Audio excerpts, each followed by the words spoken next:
Vou só arrumar aqui o slide. Deixa eu iniciar. Pronto, José. Eu vou falar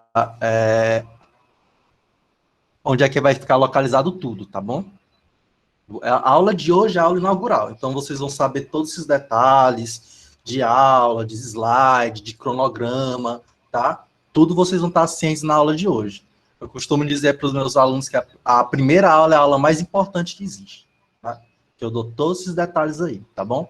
E aí, se ficar alguma dúvida, aí vocês podem me falar, que aí eu vou estar esclarecendo também, tá bem? Ok, Maria Gorete?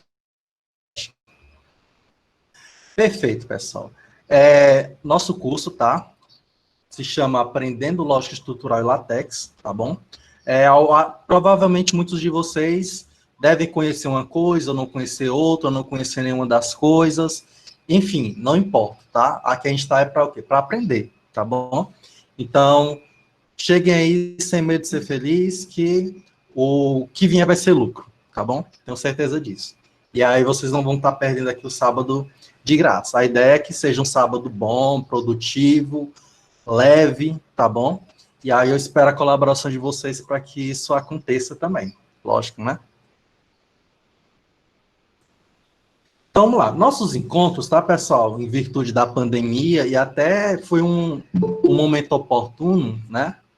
Porque, querendo ou não, isso faz com que a gente se aproxime de gente que a gente nem conhece, né? Que está distante da gente. Então, eu encaro a aula online como um momento legal também, né? Lógico que a gente é muito caloroso, né? Brasileiro é caloroso, quer estar próximo, quer estar junto, né? Mas dessa forma que a gente pode estar junto, né? Unindo muito mais pessoas, né? E o encontro ser online, né? Ele vai promover isso daí. Então, todos os nossos encontros vão ser online, tá?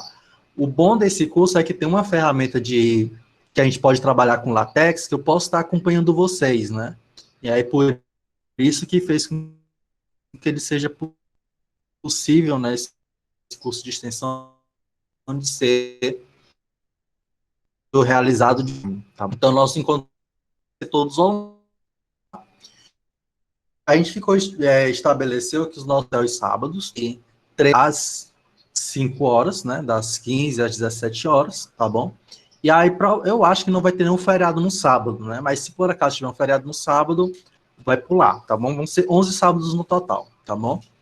E aí, vai ser mais ou menos isso. Eu vou fazer o possível para não estipular o horário, né? Mesmo que eu tenha planejado algum conteúdo para o sábado, mas eu não vou estourar esse horário, tá? A gente vai deixar para continuar outro sábado, caso.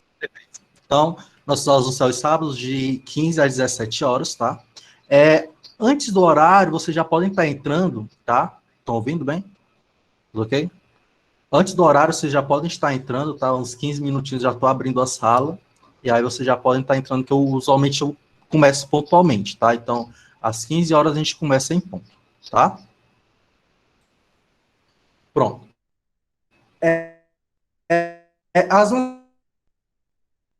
Essas aulas vão ser divididas em 2 programáticos, certo? Esses conteúdos programáticos são aulas pré-elaboradas, né? Que eu elaborei com material e atividades propostas, né? Por mim, tá bom? E eu muito de deixar também com que vocês entrem dentro da aula, né? Sugerindo temas, tá bom?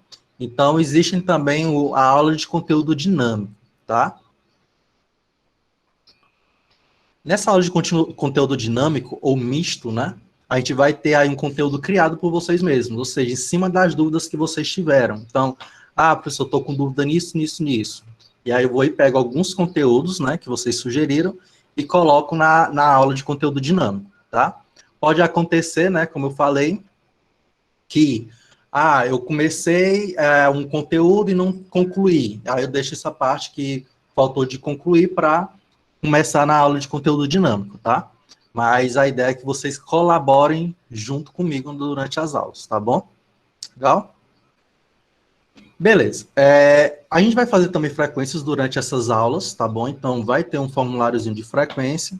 Eu usualmente gosto de utilizar um plugin que pega esses dados, tá? Porém, nem todo mundo aqui ainda está com o nome certinho, né? Como eu coloquei lá no passo a passo inicial. Então, hoje a gente vai ter um formuláriozinho que eu vou falar durante a aula, tá? E aí, o formulário, ele tem um códigozinho, né? Ele tem uma validade. Então, eu vou colocar o formulário de frequência, você entra no link que eu for colocar, coloca o seu nome e coloca o código que eu falar nessa aula, tá bom? E aí eu vou dar um tempinho para vocês fazerem isso e a gente volta para a aula, tá bom? Eu gosto de trabalhar com um sistema de... Deixa eu ver aqui. Pronto. Eu gosto de trabalhar com um sistema de pontos, tá? No curso de extensão, na primeira edição, eu trabalhei com um sistema de pontos, foi muito legal. E aí eu vou trabalhar novamente com o sistema de pontos, tá? Como é que é esse sistema de pontos? Tudo que vocês fizerem, né? A participou em sala de aula. Pronto, então, como é que é esse sistema avaliativo de pontos, né? A presença de vocês aqui vale ponto. As atividades que eu for passando, vale pontos. Isso tudo vai valer ponto, tá? De tal forma que a cobrança de carga horária, né, não vai ser baseada na sua frequência, né? Vai ser baseada pela quantidade de pontos, tá? Então, vamos supor, nesse sábado não deu para eu participar da aula, né? Aconteceu alguma coisa, então você quer estar curtindo com a sua família e tudo mais, né? O que é que pode acontecer? Beleza, eu não vou participar da aula de hoje porque eu tenho um compromisso familiar, e aí você pode recuperar essa pontuação fazendo as atividades, tá bom? Porém, as atividades eu não digo qual é a pontuação máxima que elas vão ter, né? Então, você vai ter que fazer esse controle, né? De não ter que ficar com a quantidade de pontos faltando no final do curso, tá bom? Então, dessa forma aí, a gente consegue aliar, né, a tudo, aproveitar o máximo possível o curso, tá bom? O legal, assim, eu vejo que o momento que a gente está aqui é o melhor momento possível, né? Por mais que a aula seja gravada, mas aqui você já pode tirar sua dúvida aqui direto. Então, é muito mais rápido não tirar sua dúvida dessa forma do que via chat em outro momento, por exemplo, né? Então, aproveita esses momentos também, tá? Cada presença, né, eu faço usualmente 2 frequências, mas de tal forma que a frequência, né, ela vai te somar 100 pontos. Então, você está aqui, está presente, já acumulou aí 100 pontos, tá bom? Eu já vou falar com a pontuação mínima, tá? Pronto, agora chegou. Quem é que vai estar elegível a receber o certificado, né? Quem receber aí, conseguir, aliás, não é receber, conseguir, porque vocês que vão lá atrás disso, 1.750 pontos, tá bom? Bora lá fazer as contas. São 11 encontros, né? 11 vezes 100 já dá 1.100. Então, de atividades, você precisa cumprir aí 650 pontos, né, de atividades para conseguir o mínimo possível, né? E nem se preocupe que a atividade vai ter toda a aula, tá bom? Hoje mesmo vai ter uma atividadezinha, tá? E aí, essas atividades, a pontuação, ela é de acordo com o nível de dificuldade. Quanto maior a dificuldade da atividade, mais pontos essa atividade ela vai valer, tá? E aí, no Classroom, vocês vão poder acompanhar a quantidade máxima de pontos, né, que a atividade tem, tá bom? E aí vocês vão poder estar acompanhando, tá? Então, essas são as formas de você conseguir os pontos, tá bom? Por participação na aula e pela entrega das atividades. Então, todos ok em relação a como se dará o nosso sistema de avaliação, tá tranquilo? Entenderam? Pronto, ótimo. Perfeito. Além disso, né, aí tem uma pílulazinha aí de motivação, né? No final do curso haverá um prêmio para os participantes com as 3 maiores pontuações, tá bom? Então, quem aí conseguir as maiores pontuações vão ter um prêmio. Eu, como sou professor, não posso dar dinheiro para vocês, né? Então, eu não posso dar dinheiro, já adianto, né? Então, o que eu posso dar é conhecimento, é uma ajuda, né?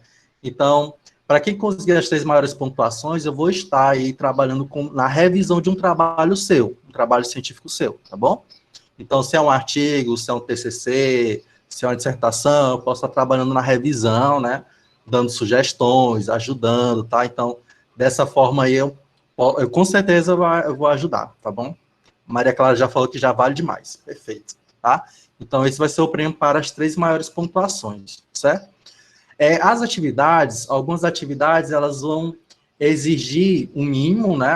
Conseguir a pontuação aqui, mas as atividades que mais se destacarem vão receber pontuações bônus, tá bom?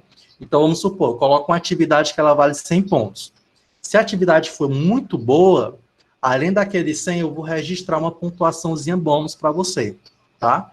E aí você também pode estar tendo mais pontuações aí em relação aos outros, né? Tá bom? Então, dessa forma aí, eu posso estar auxiliando vocês, né?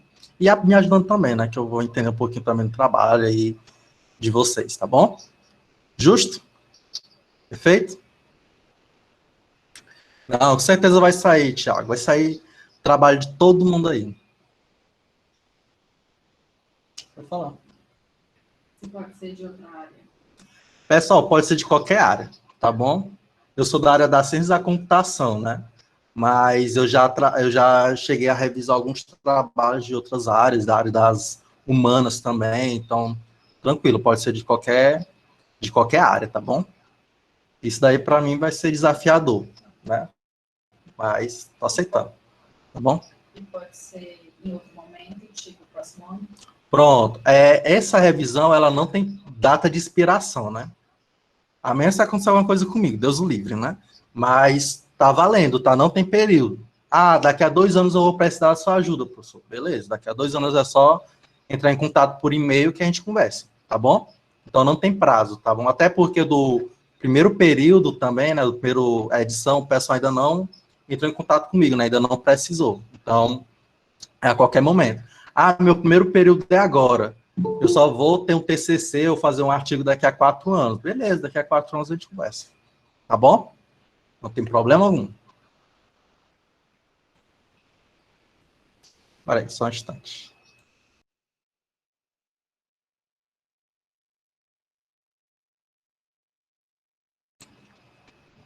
Pronto, o pessoal que não está conseguindo entrar, provavelmente vai ser por conta do e-mail, que não está no convite. Tá? Tem algumas pessoas que não estão conseguindo entrar, né? É porque ela tem que dar uma olhada qual é o e-mail que ela está logado para conseguir entrar, tá? Então, bora ver se conseguem logar quem falou aí em relação a algumas pessoas, né, que não estão conseguindo acessar, tá bom? É o seguinte, pessoal, se vocês colocarem lá no Google Agenda e botarem em confirmar, no horário da aula, vocês já entram direto, não precisa nem desse sinal que vocês estão ouvindo, é o tutu, é porque alguém está pedindo para participar. Se você coloca em aceitar o convite, você já entra direto, nem precisa de pedir permissão. Tenho certeza que algumas pessoas entraram direto aqui, né? Então, tem que tomar cuidado em relação a isso, tá? Mas aí a gente vai tentando aí adicionar essas pessoas, tá bom? Vamos continuar. As atividades, né? Como é que vão ser as atividades? Haverá uma atividade, né? Pelo menos uma atividade em cada aula da gente, né? O diferencial dessa edição em relação à passada é que a passada eu fiz em 3 semanas e ficou um pouquinho puxado, né? Tanto para mim quanto para os alunos, né? Que tiveram que entregar as atividades assim muito rápido, né? E aí vocês vão ter um tempo maior para estar entregando essa atividade, tá bom? Então, eu acho que vai ser um curso mais tranquilo também.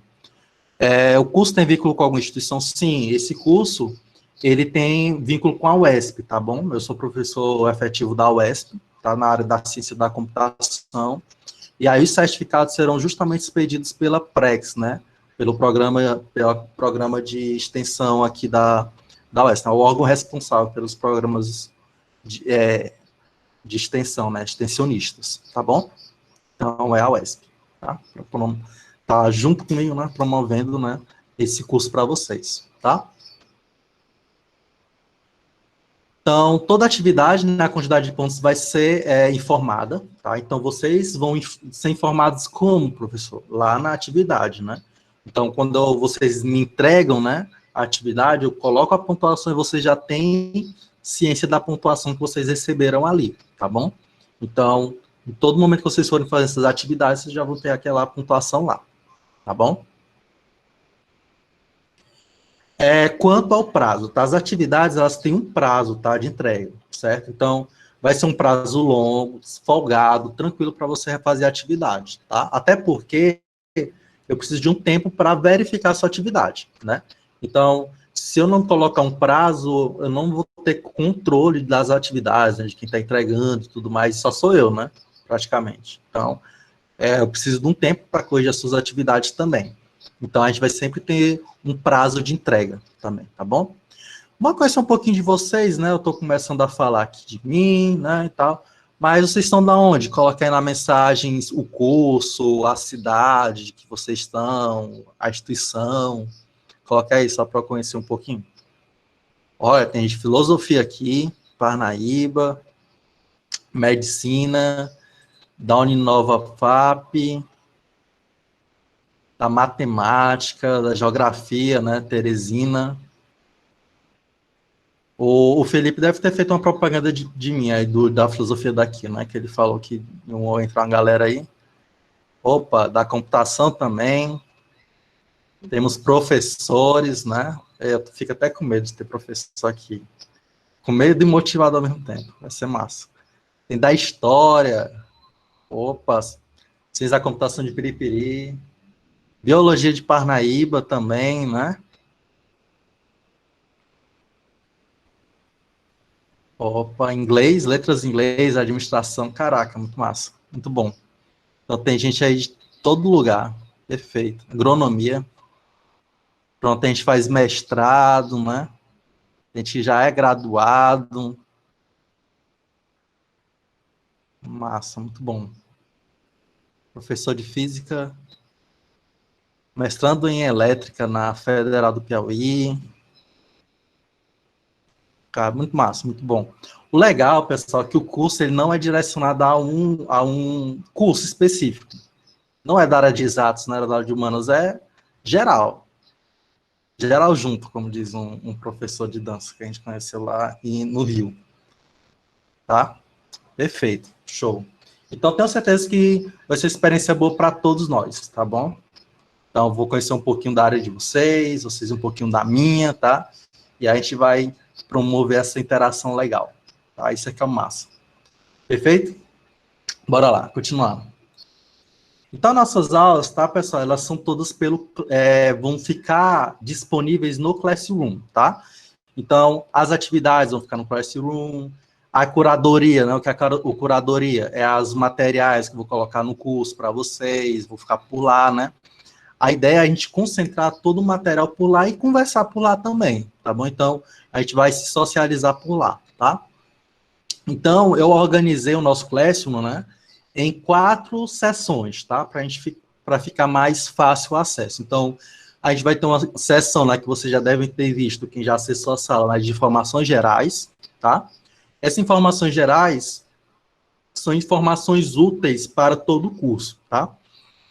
Então, se por acaso aparecer uma dúvida, que eu acho que é uma dúvida muito geral, que é importantíssimo todo mundo ter ciência, né, que alguma pessoa teve, eu vou colocar esse conteúdo lá. Acredito que aqueles 3 são os principais, né, mas se por acaso houver uma, né, conforme necessidade, eu vou estar adicionando lá, tá bom? Então, a gente vai ter também uma seção chamada Atividades do Curso, tá? Que essa atividade do curso vão ser as nossas atividades, né? Essas atividades que eu falei que valem pontuação, tá? E as que não valem também, vão ter algumas atividades no final do curso que não vai valer, né? Mas, em geral, vão ser as atividades que valem pontuação, todas com entregas agendadas, tá bom? Vamos ter uma sessão de slides e conteúdos, tá? Então, nessa sessão, vou estar colocando slides da aula de hoje, vou colocar outros tipos de conteúdo, links úteis, né? Que vão valer como material de estudo, tá? Então, vai ficar tudo nessa seção slides e conteúdos. E vai ter uma sessão também chamada aulas gravadas, tá bom? Onde nessa sessão eu vou adicionar aí essas aulas que a gente está gravando aqui, tá bom? Então, essas aulas gravadas, em até 24 horas eu vou estar postando ela, tá bom? Então, pode acontecer de eu ter que fazer uma ediçãozinha e tudo mais, então, nesse tempo aí, 24 horas eu acho que é o suficiente para eu estar postando lá no Classroom, tá bom? Usualmente eu gosto de colocar no YouTube, né, que é mais fácil o acesso, e o link eu coloco lá no Classroom, tá bom? Perfeito? Então, essa vai ser a organização da sala. Vocês provavelmente devem estar vendo só a seção informações gerais, porque os outros ainda não têm conteúdo. Quando começar a adicionar o conteúdo, vocês vão ver esses outros aparecendo aí, tá bom?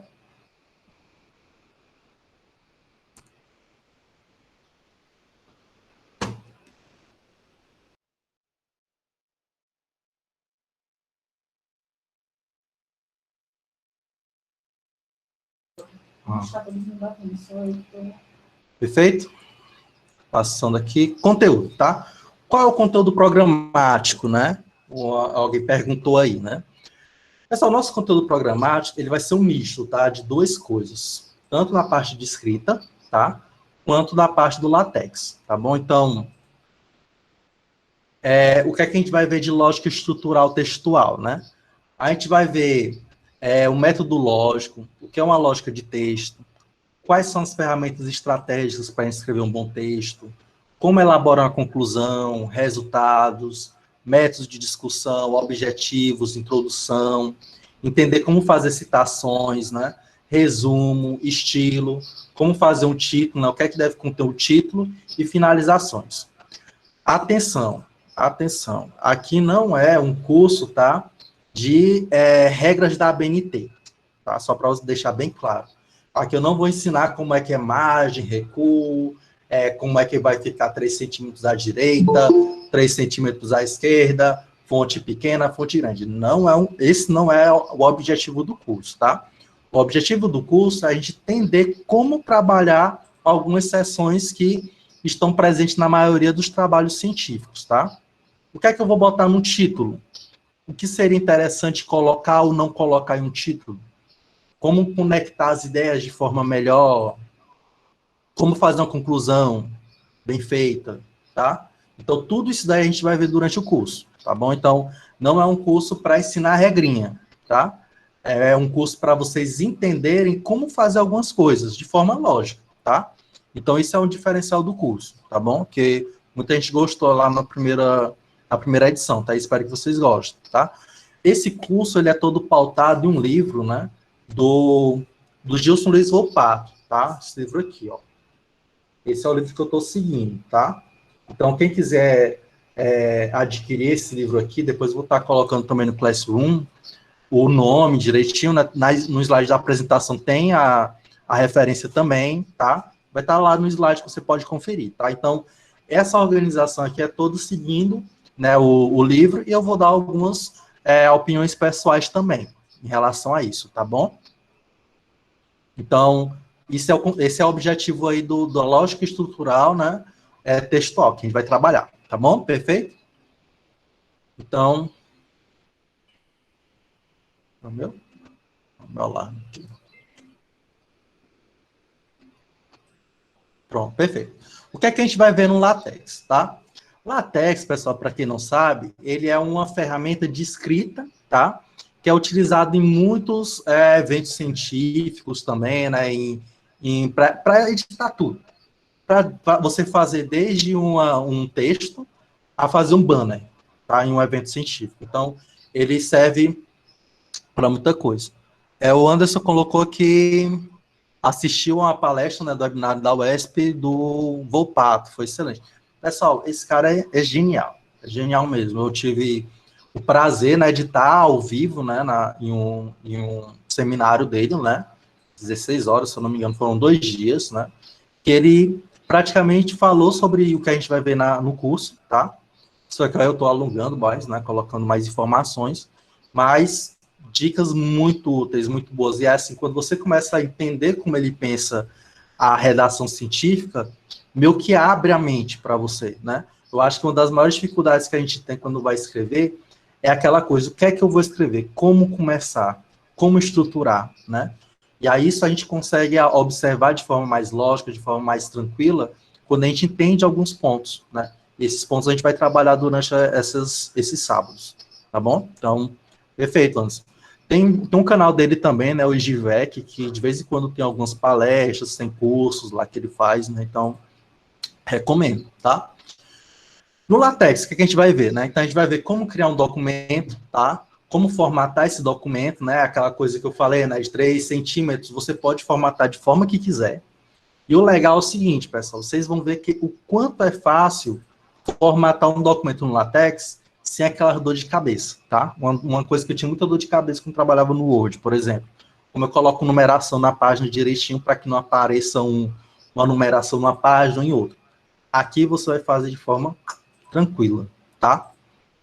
Então, como inserir figuras, alinhamento, tudo isso daí a gente vai ver, tá?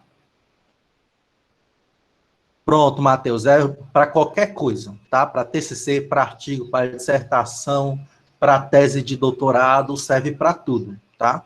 Essa lógica aqui, ela não tem essa questão, é para A, B ou C. É para qualquer tipo de documento, tá? Inclusive um trabalho que você for entregar para a sua professor na disciplina, tá bom? As professores vão adorar, né? Se os alunos conseguirem fazer um documento, né, dessa forma, tá? Então é para tudo, tá bom? A Erika perguntou, né? LaTeX é melhor que Word, professor? Eu sou meio suspeito para falar, tá? Porque assim, pessoal, vocês vão ver que o Word ele é muito prático, tá? Ele é tudo que você vê, você está fazendo aqui. O LaTeX, ele é como se fosse uma linguagem de programação, né? Só que não é uma linguagem de programação, é muito parecido, né? Pensa no HTML, uma página web que você vai ver. Você vai meio que formatar um texto que vai resultar em um PDF, tá? Só que você não vai trabalhar no PDF diretamente. Então, vocês vão ver isso daí. É uma outra forma de ver, como eu falei, né? Você vai sair um pouquinho da zona de conforto, né? Mas aí eu espero que o caminho que eu for andando aqui com vocês consigam gostar, né? Tá? Então, hoje ainda vocês vão ver um exemplo de como trabalhar com LaTeX, tá? Esse é o objetivo. Ao final da aula, vocês já começarem a fazer o primeiro documento em LaTeX. Tá? Pronto. Já sério, você vai ver como é muito tranquilo trabalhar com LaTeX. Pessoal, a ideia do curso é o seguinte, a parte lógica, texto e tudo mais, vocês vão ver aqui, né? O LaTeX, você não vai precisar se preocupar com uma estrutura que é muito simples de montar, você só vai se preocupar em jogar a sua ideia para lá, tá? Então, um vai complementar o outro, tá bom? Então, a gente vai usar o Overleaf, tá, Ana Raquel, para isso, tá bom? Como converter para o Word, não, tá, Vivência? Porque o LaTeX ele já trabalha diretamente com PDF, ele já te dá um documento em qualidade tipográfica surpreendente, então não precisa nem jogar para o Word, ele já dá uma solução completa, tá bom? Vamos lá, continuando. Então a gente vai ver, né, como produzir um documento, seções, subseções, capítulos, como utilizar o ambiente matemático, né, que é um legal do LaTeX é isso. Por mais que você não seja da área, mas vocês vão achar legal, interessante, então não deixem de assistir quando chegar essa parte da parte matemática, tá? Como fazer o uso de bibliografias e citações, que é muito, muito, muito fácil de fazer. E assim é muito tranquilo, né? E como também utilizar alguns modelos, né? Vocês vão entender o que seriam esses modelos pré-formatados. O Esdras está perguntando, né? Por que utilizar o Overleaf? O Overleaf, ele é um editor de LaTeX online, tá, Esdras? Então, você não precisa instalar nada no seu computador. Você tendo um browser, né, um navegador, você consegue acessar o Overleaf, né? Editar seus textos em LaTeX lá no Overleaf, tá? De tal forma que você editor, você não precisa se preocupar que vai perder aquele arquivo, porque ele vai ficar salvo na nuvem, tá? Uma outra vantagem do Overleaf é porque eu vou poder acompanhar o trabalho de vocês. Então, se tiver algum erro, dando algum problema, vocês poderão compartilhar o documento comigo, eu posso dar uma olhada, tá bom? Então, dessa forma, a gente pode estudar junto, né? Trabalhar junto, e vocês também podem colaborar um com o outro, tá bom? Então, essa é a vantagem do Overleaf, tá? Em relação a fazer uma instalação, né, no computador, tá bom? Eu desconheço, Oriel, se tem essa possibilidade. Eu desconheço. Sinceramente, não sei se tem. Porque o Drive, né, tem o G Suite tem como você trabalhar de forma offline, né? E depois colocar lá. Já vou apresentar para você o Overleaf, Felipe, tá? Só vocês vão entender o que é o Overleaf, tá bom? Bora lá. Dicas, né? Dicas iniciais. Pessoal, bebam água. Né? Eu vou fazer, inclusive, isso. mantenham próximo de vocês uma garrafinha de água, bebe, né? Dá uma hidrataçãozinha, principalmente nesse calor do Piauí, né? Quem tá no Piauí, o calorzinho do Piauí, tá? Então, todas as aulas que a gente for tendo, deixe uma garrafinha perto de você, né? Uma garrafinha de água, um copinho de água, tá? Para dar uma bebida aí, uma bibicada, né? Para dar uma refrescada, tá bom? Outra dica que eu dou para vocês é um alongamento. Alonguem-se, tá? Eu acho que nessa época, né, de pandemia, a gente trabalha muito de forma remota, tá forno também no Ceará, né? A gente trabalhando muito de forma remota, a gente não faz um alongamento, não faz um esticamento, né? E aí é bom para relaxar, tá bom? Então, vou dar aqui uma fechada aqui na apresentação para dar uns 2 exercícios de alongamento para vocês. Pode ser?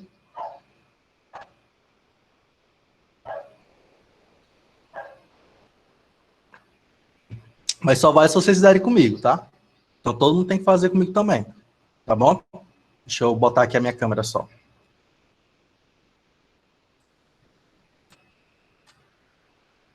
Pronto, perfeito. Não precisa nem levantar não, tá? Então, o que, é que a gente vai fazer, ó? Coloca aqui a mão aqui na altura das costas da cabeça, né? E pensa que você vai dar uma cheirada no sovaco, tá?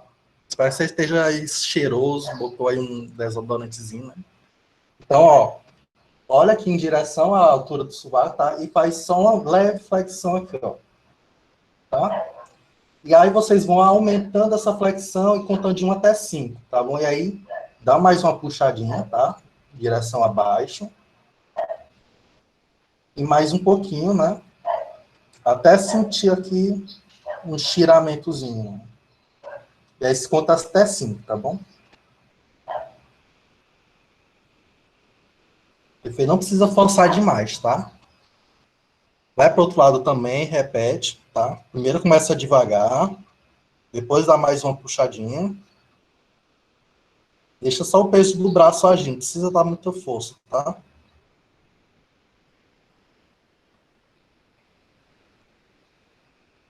Perfeito, voltou.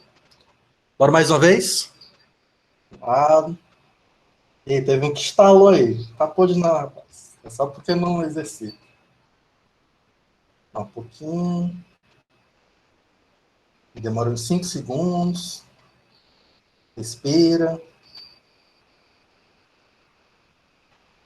Vira para o outro lado.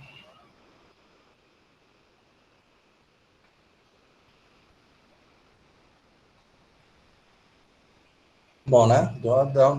Deu para dar uma relaxadazinha, tá? E o segundo é assim, ó. O segundo é legal. Vocês vão ver o quanto a gente é torto, né? Então, ó. Tenta ficar ereto, tá? Aqui faz assim com as mãos, ó. Dessa forma aqui, tá? E aí encaixa aqui nessa curvaturazinha aqui da cervical, tá? E aí o que é que a gente vai fazer? A gente vai elevar nossos cotovelos para cima e tentar puxar, subir. Só que subir só a mão, né, com o pescoço. Que aí vocês vão ver que a coluna ela vai dar uma estiradazinha, tá?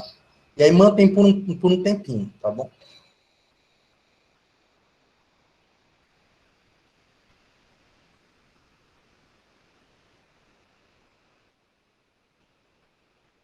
Voltou.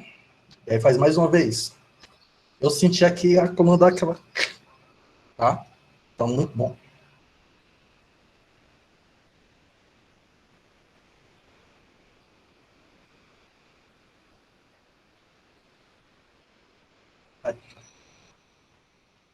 Boa, né?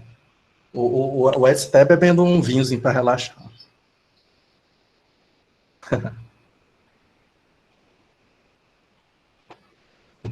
E aí, gostaram do exercício?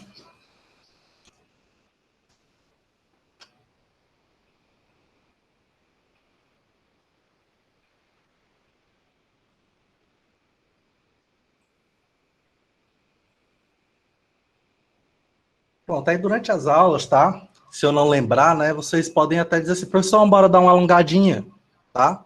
Porque às vezes eu dou uma empolgada e às vezes esqueço, tá? E aí vocês podem falar que a gente dá uma parada, dá um momento de alongamentozinho, tá bom?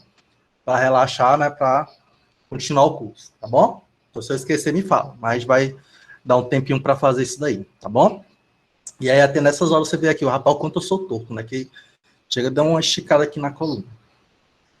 Perfeito? Então, dicasinha, tá? Então, sempre manter uma garrafinha de água, um copo com água, né? Perto de você, né? Para estar se hidratando, tá bom? Perfeito, show. Então, bora lá. Bora começar aí um ponto de partida, né? Já entrando aí na lógica estrutural, textual, né? Então, primeira pergunta que eu lanço para vocês, né? Qual é a dificuldade em se publicar, né? O que vocês acham que qual a maior dificuldade de se publicar? Maria Clara, eu sou nascido em Floriano, Piauí, tá? No momento eu estou em Parnaíba, tá? Eu resido em Parnaíba, Piauí também, tá? Então, no momento eu estou em Parnaíba. Pronto. A Elaine falou que uma das coisas mais complicadas é preparar o artigo, né? O outro é cumprir os requisitos das revistas. Um falou que é confiança, a Ana Paula falou escrever. Eita, isso daí é complicado mesmo, né? Criatividade, né? Encontrar a questão norteadora certa, escrever e saber escrever, né? Tudo isso faz parte da dificuldade de se publicar, né? Outro falou que é seguir as regras da BNT, escrita. Pessoal, bora lá. Antes de eu continuar, tá? O curso aqui, a gente vai aprender a como escrever cientificamente, tá? Então, eu não vou seguir regras de ABNT, regras nacionais, tá bom? Eu estou pensando, mirando alto. Revista internacional. Como é que a gente vai publicar aí para chegar a submeter uma revista internacional? Tá bom? Então, eu quero que vocês não se preocupem em relação à regra de ABNT ou coisas relacionadas do tipo, ou então, como é que o formato que a revista quer, que ela quer de um padrão, de um formato. Isso daí é o de menos. O que é que a gente tem que entender? Como eu vou escrever, né? Como foi falado bem, como escrever, tá bom? Então, vou dar dicas aqui mirando alto, tá? Se eu estou dando dicas mirando alto, se você mirar um pouquinho mais baixo, você vai acertar também, tá bom? Então, as dicas aqui, elas são válidas para qualquer tipo, tá? O que é que vai mudar? Formatação. Então se eu estou querendo aqui formatar com as regras da BNT, eu vou pegar esse texto que eu já tenho uma estrutura lógica para ele e jogo para o formato da BNT, tá bom?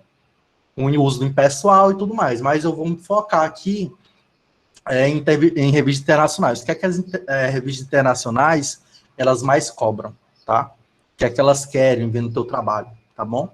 Então, isso é o que a gente vai ver, tá? Então, visto isso, eu acho que vocês podem se perguntar se é internacional, então complicado é o idioma, né?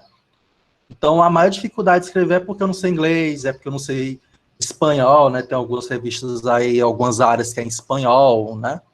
Então, aí já começa a complicar, né? Concordo? Que a língua pode ser um fator também decisivo. Sim. Olha, o Sérgio falou que sim, né? Então, pensa só. Vamos supor que eu trabalho com a área, sei lá, deixa eu pensar aqui, computação mesmo, né? Trabalho com computação, nunca vi inglês na minha vida. E fica xingando o professor quando ele traz um artigo em inglês ou os slides dele estão em inglês, que acontece muito, que eu conheço, né? Então, aí o professor está querendo lhe preparar psicologicamente para o que você vai ver mais adiante e você fica irritado com o bichinho. Aí você fica irritado com o bichinho, né? Pessoal, o mundo, né, querendo ou não, a parte científica, né, as pessoas se comunicam cientificamente através da língua inglesa, né? Então, querendo ou não, é importante você começar a trabalhar com esse idioma, tá? Seja lendo, seja escrevendo, né? Existem excelentes ferramentas aí que você tem de tradutor, né? O Google Translate, enfim. Eu não estou querendo que vocês façam curso de inglês, tá? O foco do curso não é esse, não é inglês. A gente vai trabalhar tudo em português, tá? Justamente porque eu quero que vocês entendam que não é inglês o que impacta, é o texto. Se o texto está mal elaborado em português, ele vai para o inglês mal elaborado também, tá? Então não é saber a língua, É saber escrever, né? Como foi falado lá, certo? Então, vou dar aqui um exemplo para vocês verem como não é o inglês o que impacta, tá? Então, aqui tem um textozinho em inglês, tá? Professor, não sei nada de inglês não, eu vou começar a lhe xingar. Não precisa fazer isso. Não seja baixo, tá? Eu vou colocar em português, tá bom? Pronto, ó. Português. Mesmo textozinho agora em português. Bora dar uma lida nesse texto, tá? Dê uma olhada aí nesse texto. Leiam aí com a mente ou em voz alta. Melhor até ler em voz alta.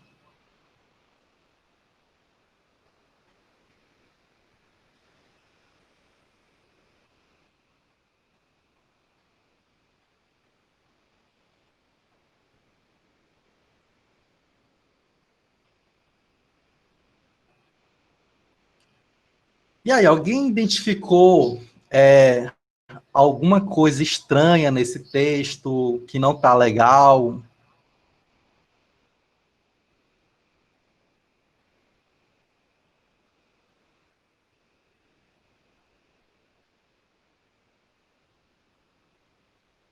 Tá incoerente? Em que parte você sentiu incoerência, Elaine? Elaine? Os resultados duvidosos. Muito bem. Um erro na conclusão, né? O Mardônio falou que teve um erro na conclusão. A Maria José falou que poderia ter escrito de forma mais clara e direta, que está mal organizado. A Vivian falou um legal, muito informal, né? Está muito informal, né? Houve uma falta de conexão. Pronto, então vocês já sentiram aí que o texto está em português, né? Não é o inglês que embelezou o bicho, né? Então, em português ele já está mal, está estranho, né? Então, bora destacar aqui alguns pontos. Eu coloquei alguns destaques para a gente ver, tá? Então, a pessoa colocou o seguinte, ó. Com base nos métodos e nos resultados do presente estudo, concluiu-se. Isso daí, o que é que vocês acham que é um problema de quê?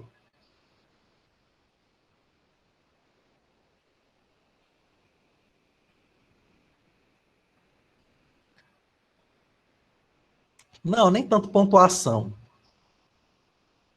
Eu diria que é um erro de redundância. Pronto, a Nayana falou, ó. Nayana, é isso mesmo. Nayana falou, redundância, né? Bora lá. Você vai concluir com base em quê? Nos métodos e nos resultados, né? Não?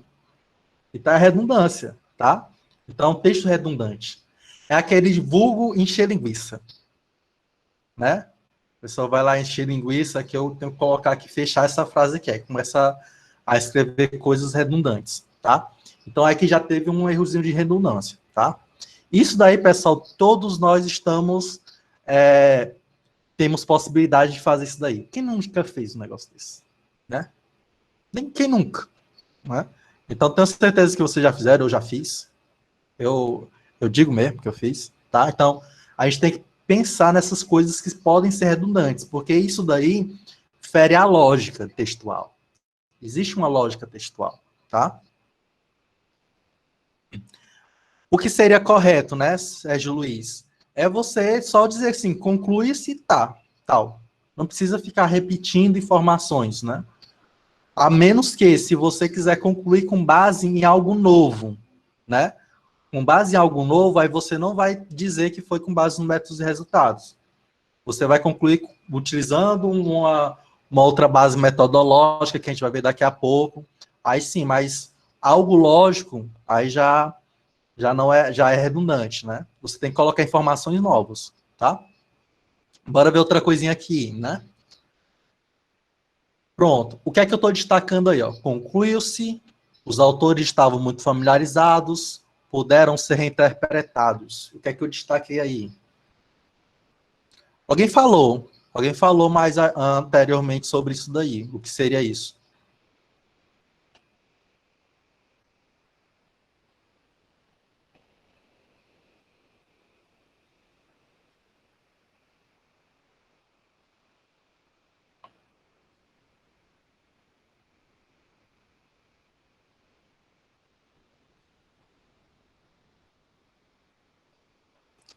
impessoal, tá? Por mais que a gente sabe que aqui no Brasil a gente tem que tratar dessa forma, né, o uso do impessoal, mas só que em revistas internacionais não se utiliza o impessoal, tá? Raramente, e muito dificilmente em alguma revista, eles aceitam o uso do impessoal, tá bom? Então, se as conclusões foram minhas, né, ou nossas, quando eu tenho mais de um autor, a gente tem que colocar nós concluímos.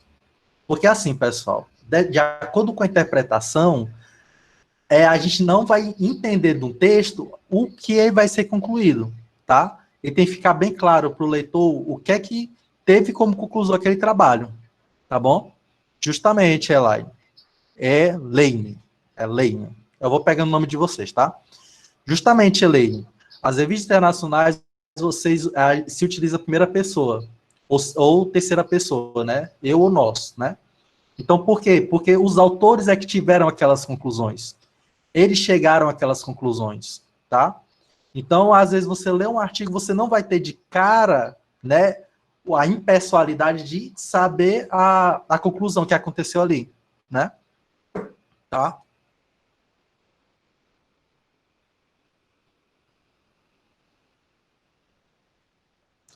Pronto, Nailson, pode ser sim colocado dessa forma, com base nos métodos e nos resultados do presente estudo, né? Mas só que não pode colocar o concluiu-se, tá?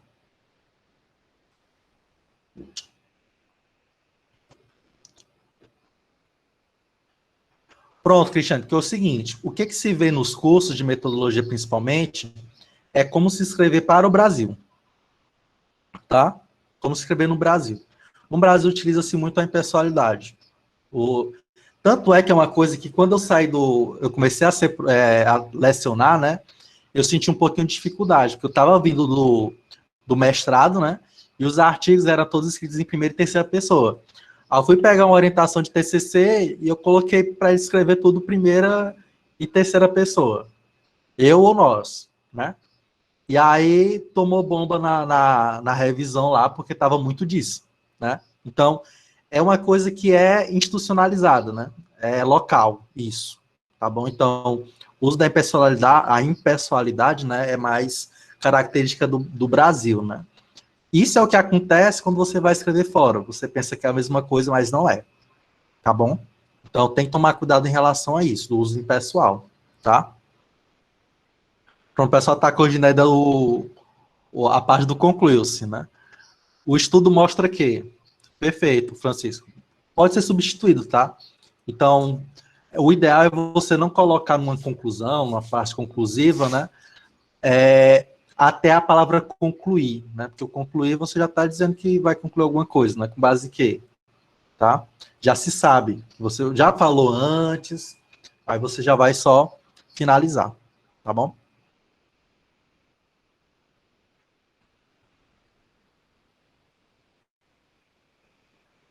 Sim. Perfeito. Então, recapitulando, né? Eu acho que eu viajei aqui. Nos serviços internacionais você utiliza ou primeira pessoa do plural ou primeira pessoa do singular, né? Eu ou nós, tá? Então acontece isso. Eu estou confundindo com o inglês. Viajei agora. Perfeito. Outra coisa que a gente vai observar, tá? É o seguinte: quando você trabalha com amostra, né? Você vai concluir no presente, tá bom? Então toda vez quando o concluiu-se ali, né? O erro dele principal, tá? Porque ele teve um resultado a partir de uma amostra. E quando você vai fazer um resultado a partir de uma amostra, você vai utilizar o presente, tá? Não é passado.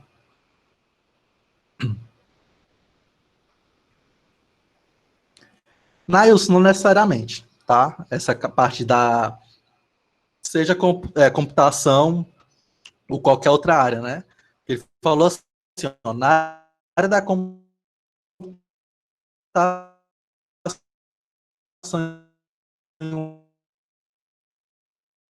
um artigo, ele tem que ter ciência, ele tem que ter conclusão, ele tem que ter algum elemento novo, né? Algum elemento novo que você não vê em outro artigo, né? Porque senão isso daí seria plágio, né? Então, não necessariamente tem que funcionar, vai depender muito. Tá travando, tá, pessoal?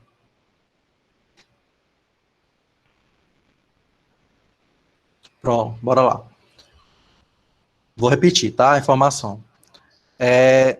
Só umas duas perguntas que teve aqui, né? Então, seria uma possibilidade de escrever assim, com base em nossos estudos do Matheus, né? Pode ser, tá, Matheus? Pode ser dessa forma, tá? O Nailson perguntou, na área da computação em um artigo, o projeto tem que funcionar para a conclusão? Não necessariamente, tá? Um artigo, seja ele qual for, né, ele tem que ter conclusão, tá? Ele tem que ter ali um achado, algo novo, né? Então, o que é que acontece? Você vai pegar um trabalho que tem uma implementação que está funcionando, mas você não comparou com nada, você não tirou algo positivo daquilo ali comparado com outros autores. Então, isso daí você não está fazendo ciência. Você só está, fazendo um protótipo, fazendo ele funcionar. Você faz ciência quando você começa a trabalhar, por exemplo, com usabilidade do sistema. Esse meu sistema, ele é comparado com esse, só que em termos de usabilidade ele foi melhor. Aí você está começando a fazer comparações com outras bases metodológicas e ali criando uma informação nova, criando ciência, tá? Então, isso é o que vale para ser um artigo, tá bom? Deu para entender melhor agora?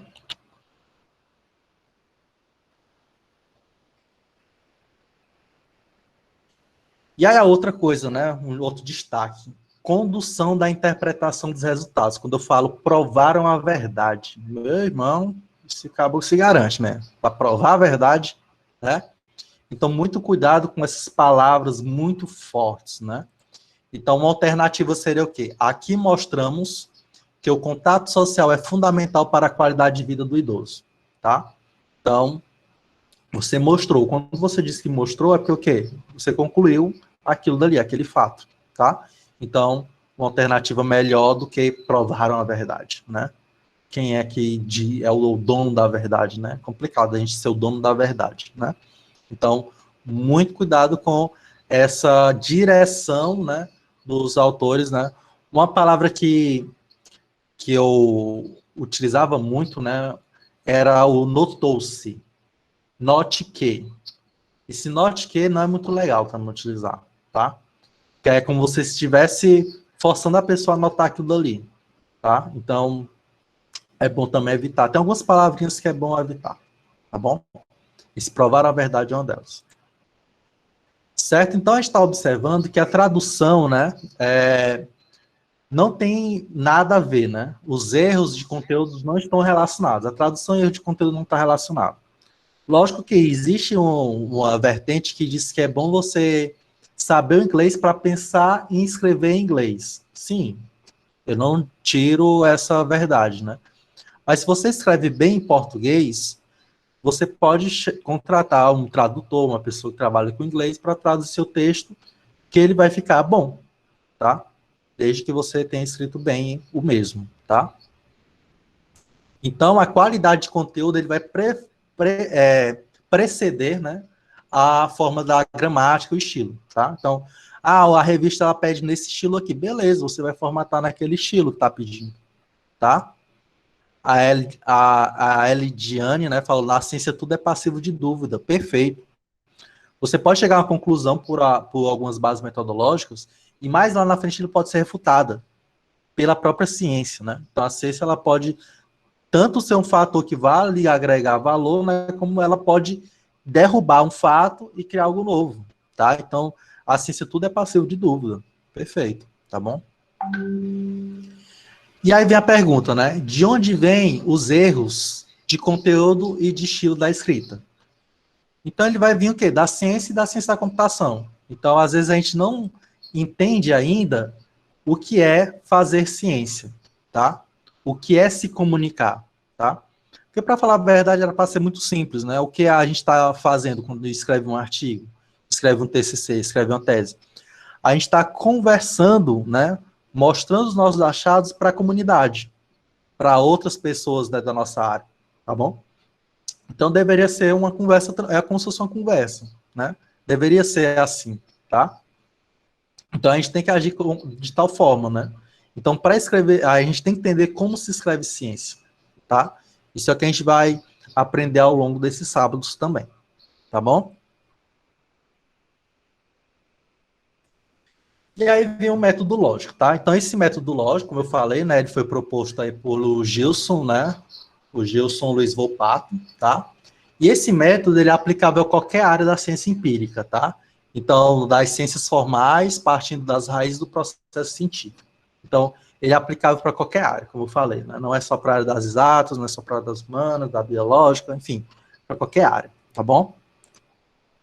E aí uma frase, né, que eu destaquei aqui para vocês, que eu acho também interessantíssima, é a seguinte: a redação científica é uma arte, né? Não se escrevem bons textos apenas com a lógica. Teve até alguém que falou um pouquinho sobre essa questão de criatividade, né? Mas também com critérios comunicacionais e muita criatividade. Tem um professor meu, né, porque ele ainda é vivo, ele dizia muito o seguinte: a gente tem que saber vender o peixe, né? E aí, esse vender o peixe é ser criativo, é escrever de forma criativa também, tá? Então, pessoal, a gente vai conversar aqui sobre alguns aspectos, mas nada que eu falar aqui vai me ensinar como ser criativo, tá? Isso daí é pessoal. Então, é muito difícil você trabalhar, né, a criatividade, mas você, pelo menos entendendo como trabalhar, né, como fazer um texto e tudo mais, você já vai poder ter uma segurança para começar a arriscar na criatividade também, tá? Então, é uma forma de exercício, como a Maria Clara falou aí, tá? Então, com exercício, né, com a prática que você começa a despertar a criatividade também, tá? Por exemplo, eu mesmo nunca que imaginei que ia fazer um bonequinho meu, né? Como vocês viram, um bonequinho meu do South Park, né? E isso daí a gente vai brincando, né? E a gente começa a ser mais criativo, né? Então, é um exercício, tá? Então, aqui é uma frase legal que eu destaquei aqui para vocês, tá? Então, bora entender um pouquinho como funciona, tá? Essa pirâmide lógica do texto, tá? Eu falei um pouquinho para vocês sobre base empírica. Mas o que é base empírica, né? Alguém sabe o que significa base empírica? O que é base empírica? Contem os comentários se souber. Ou se não, também fala. Não, não sei não.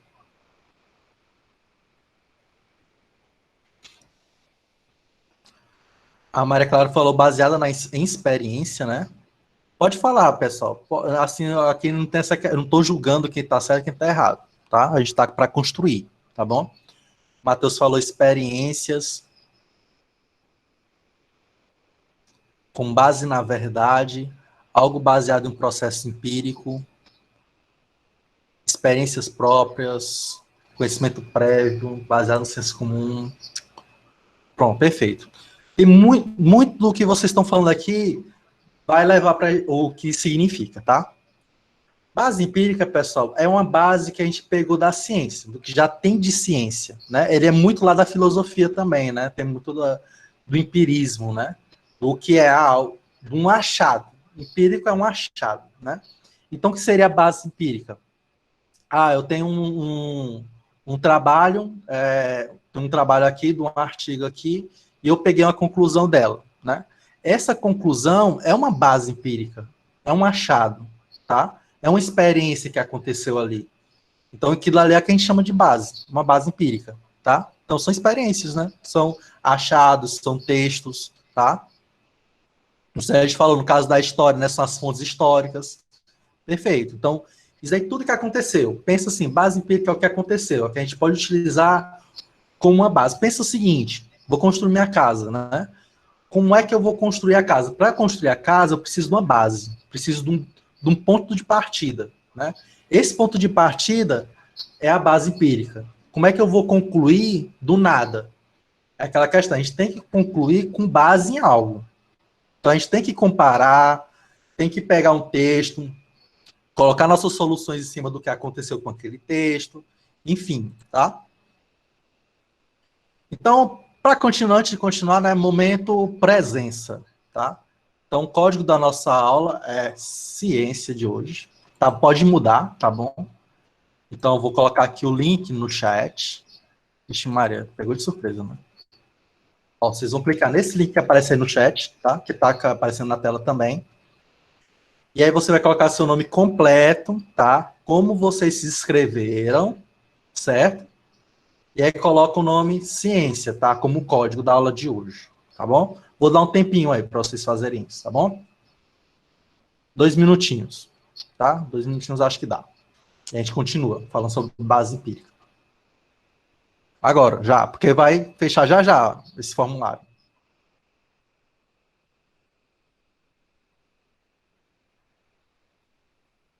De um número, vale? Para aí, deixa eu alterar. Não é para ser número, não. É uma resposta curta. Ah, porque aqui está como número. Foi mal, pessoal. Para aí. Atualizem a página e tentem novamente, por favor.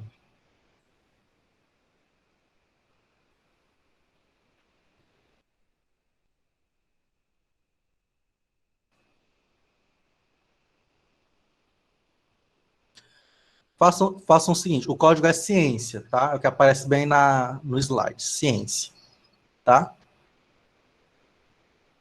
Não conseguiu, Anderson? Tudo certo? Perfeito. Nicolas, conseguiu?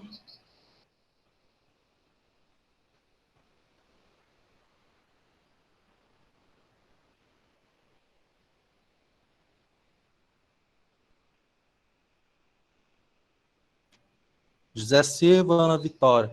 Qual o problema que tá dando? Às vezes é porque tá tendo muito acesso, às vezes não dá certo. É só atualizar a página novamente, tá? Não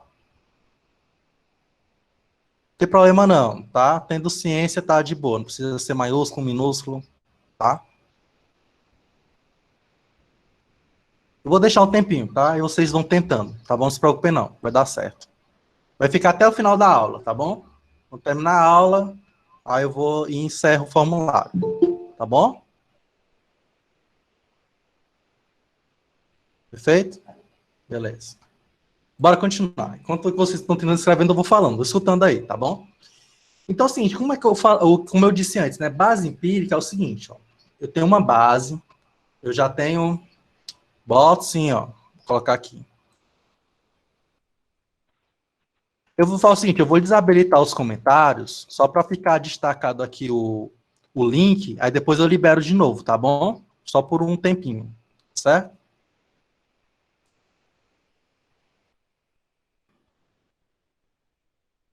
Pronto, eu travei o chat, tá? Só para dar tempo de todo mundo ver o link, clicar e marcar presença, tá bom? Daqui a pouco eu libero para vocês conversarem comigo. Pronto, então a base empírica é isso, pessoal. Eu tenho uma base que ela é de artigos, é de trabalhos, né? Vocês já devem ter aquela questão, né? Referencial teórico. Referencial teórico, pessoal, é a base empírica, tá? Então, tudo aquilo que é referencial teórico é uma base empírica que você está pegando ali, né? Para no seu trabalho você construir algo novo, tá? Então, isso é base empírica também, tá? Então, eu destaquei aqui duas coisas, né? Base empírica, eu tenho aqui um losango, né? Essa figurinha que está em cima, que é os resultados da sua pesquisa, do seu trabalho, e eu tenho resultados e conclusões da literatura, que é um triângulozinho, tá bom?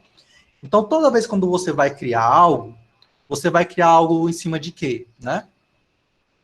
Pode pegar dois resultados da sua pesquisa e concluir algo em cima disso, né? Você pode pegar dois resultados, né, dois trabalhos da literatura, juntar com a conclusão sua e criar uma outra conclusão, tá? E aí você vai montando isso. Então, sempre aquela questão, né? Eu pego o resultado meu, comparo com o outro, verifico uma informação aqui a mais que eu posso juntar para criar uma conclusão. Então, tudo isso daí é o que a gente chama de pirâmide lógica, né? Da base empírica, tá? Então, quando a gente vai concluir uma conclusão forte, né? É quando a gente faz uma conclusão com base empírica, né? Então, não só resultados que a gente tem. A gente está comparando, está verificando, está pegando informações que eu peguei aqui como base para criar algo novo, para criar uma nova conclusão, tá? Então, isso é o que se chama pirâmide lógica da base empírica.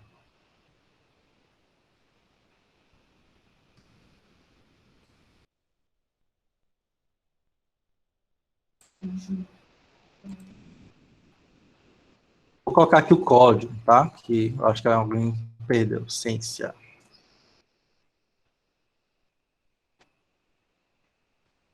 Código ciência, tá? Quem não sabe o código é ciência, tá? Esse código ele vai ser diferente para cada aula, tá? Então, na próxima aula já vai ser um outro código, tá? É só para verificar se vocês estão aqui mesmo, tá? Beleza? E aí, a base empírica, tá? A gente pode dividir ela em dois tipos, tá? Literatura forte e literatura fraca, tá? Agora eu vou liberar o chat de novo, tá? E aí eu quero que vocês me digam o que vocês acham que seja literatura forte ou literatura fraca, se alguém tem um conhecimento a respeito disso. Vou liberar aqui.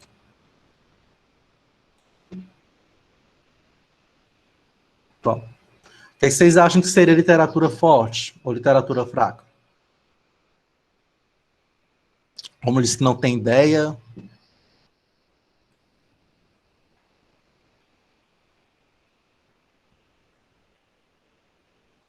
Tem problema não, Poliana. Tá? Sei que você está aqui.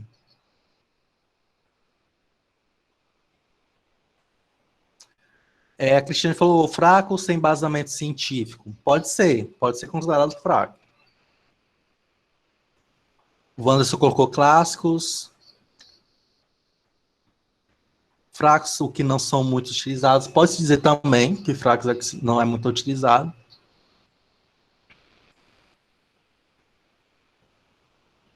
Muito conhecimento de literatura e pouco conhecimento de literatura, o Matheus colocou. Né? Literatura forte, um texto que segue as normas gramaticais e bem estruturado, voltado para um público específico. Pode-se dizer que sim, Guilherme, pode-se dizer que sim. Uma literatura forte seria baseada em diversos textos que comprovam sua teoria. Também, boa, Thiago, boa. Forte seria algo que tem muito material a respeito. Sim, não. Sim, não. Bora lá. Literatura forte e literatura fraca, tá? Pessoal, seguinte. Na literatura fraca, a gente vai destacar algumas coisinhas como essas daqui, ó. Que seriam literaturas fracas.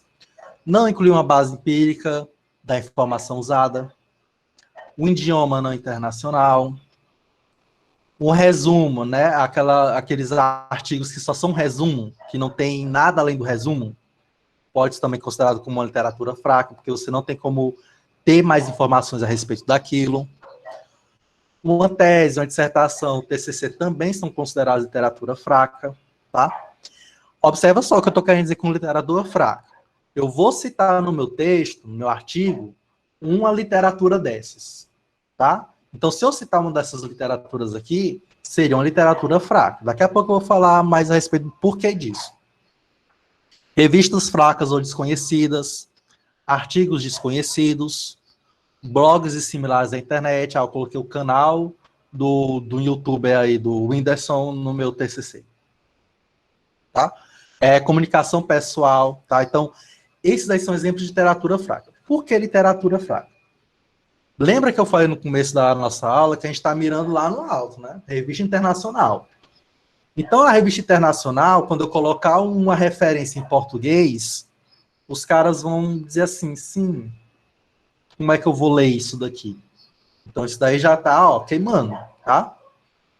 Então, por que professor, mas uma tese é algo novo, é algo forte e tal. Beleza, concordo com você. Mas você também concorda comigo que quase todas as teses, elas viram artigo. E é o que é que você vai citar? Não é a tese, e sim o artigo. Tá?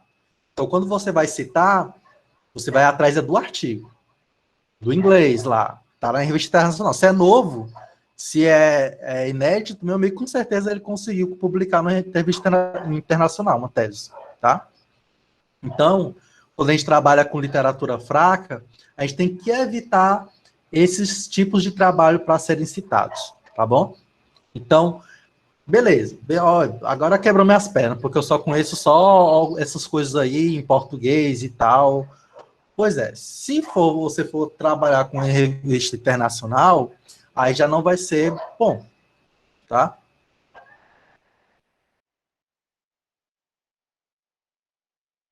Dá uns gritos aqui nos cachorros, tá?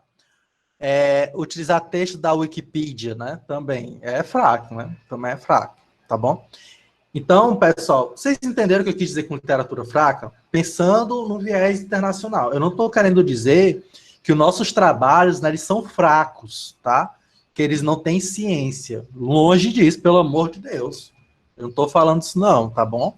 Eu só estou falando o seguinte, se eu for querer publicar internacionalmente, eu tenho que ir atrás de trabalhos que são aceitos pela comunidade científica, tá bom? Então, eu tenho que ir atrás disso. Eu não posso colocar citações fracas, né? Literatura fraca nesse processo, tá bom? Ok? Ninguém tá chateado comigo não, né? Ter falado que isso daí é fraco, né? Pronto, Tiago. Quando o seu TCC é transformado em um artigo em inglês, ele vira uma literatura forte. Não seu TCC, o seu artigo em inglês, tá? Então, aí sim, seu trabalho é reconhecido pela comunidade científica, né? Pensando ainda o seguinte, onde é que você vai publicar, ainda depende de onde vai publicar, né? Mas só o fato em ser inglês, ele já subiu um patamarzinho, tá? Por quê? Porque a gente diz que ele subiu um patamar. Porque muita gente vai ter acesso a esse texto, tá, pessoal? Quando o seu texto está em inglês, muito mais pessoas terão acesso ao seu trabalho. Vão poder observar, colaborar, utilizar nos seus outros trabalhos. Eu acho muito massa quando o seu trabalho começa a ser citado em outro. Caraca, isso daí é muito massa. Eu acho que não existe uma empolgação maior, uma realização maior do que você fazer um artigo, ele ser aceito pela comunidade internacional e você ver ele sendo citado por outros artigos posteriormente, tá? Então, Nayana, né, eu concordo que a Wikipedia ele tem muitos bons artigos, tá? Porém, eles não têm valor científico, né? Justamente, Nayana. Então, eles são bons artigos, porém não têm muita validade científica. Então, é até bom a gente evitar o uso de links de vídeos, né, nos artigos. É bom a gente trabalhar com trabalhos mesmo, com artigos, né, como referência, ou livros, né? Tá? Então, só em relação à Wikipedia é isso. Eu, de vez em quando, eu uso na Wikipedia para as minhas aulas, porque a Wikipedia ele é prático, né? Um enfoque muito prático, mas não é uma validade, não tem uma validade científica, né? Ele é um resumo, praticamente. Tá bom? Ele não é ciência. Tá bom, pessoal? E o que seria literatura forte, né? Eu acho que você já deve ter entendido o que vai vir a ser, né? Então, ele vai incluir a base empírica da informação usada. Então, a base empírica dele, né? Ela está toda fundamentada em inglês também, né? O idioma, ele é internacional. Ah, eu não sei português. Vai para o espanhol, vai para o inglês, porque o espanhol já é mais uma língua mais acessível do que o próprio português. Então, assim, na escala, né, quanto maior a visibilidade, né, de pessoas que falam aquela linguagem, melhor, tá? Na Cielo tem alguns textos com plataforma de literatura forte, também tem fracos, né? Mas boa parte são fortes, né? Pessoal, eu penso assim, se você vai atrás de toda a área que você trabalha, tem artigos de literatura forte. A gente vai ter uma aulazinha que eu vou mostrar alguns buscadores disso, tá bom? Eu vou mostrar os buscadores que a gente pode utilizar para ir atrás de referência forte, tá? De várias áreas, tá bom? O Google Scholar é um que é muito bom, mas tem outros. Eu vou citar alguns em determinado momento, tá bom? Beleza? Não, não influencia, porque na revista, a Ana Karina, né, falou o seguinte, o qualis da revista influencia? Não necessariamente, Karina. O fato da sua revista ela ser aceita não vai depender dos qualis das revistas que você está citando, tá? Então, não vai influenciar, tá? A gente vai falar um pouquinho a respeito de revistas, o que é que a gente tem que ir atrás, se é qualis, se é fator de impacto, o que é fator de impacto, né? O que é qualis. A gente vai dar uma pincelada a respeito disso também, tá bom? Então, o idioma tem que ser internacional, os artigos em revistas internacionais, né?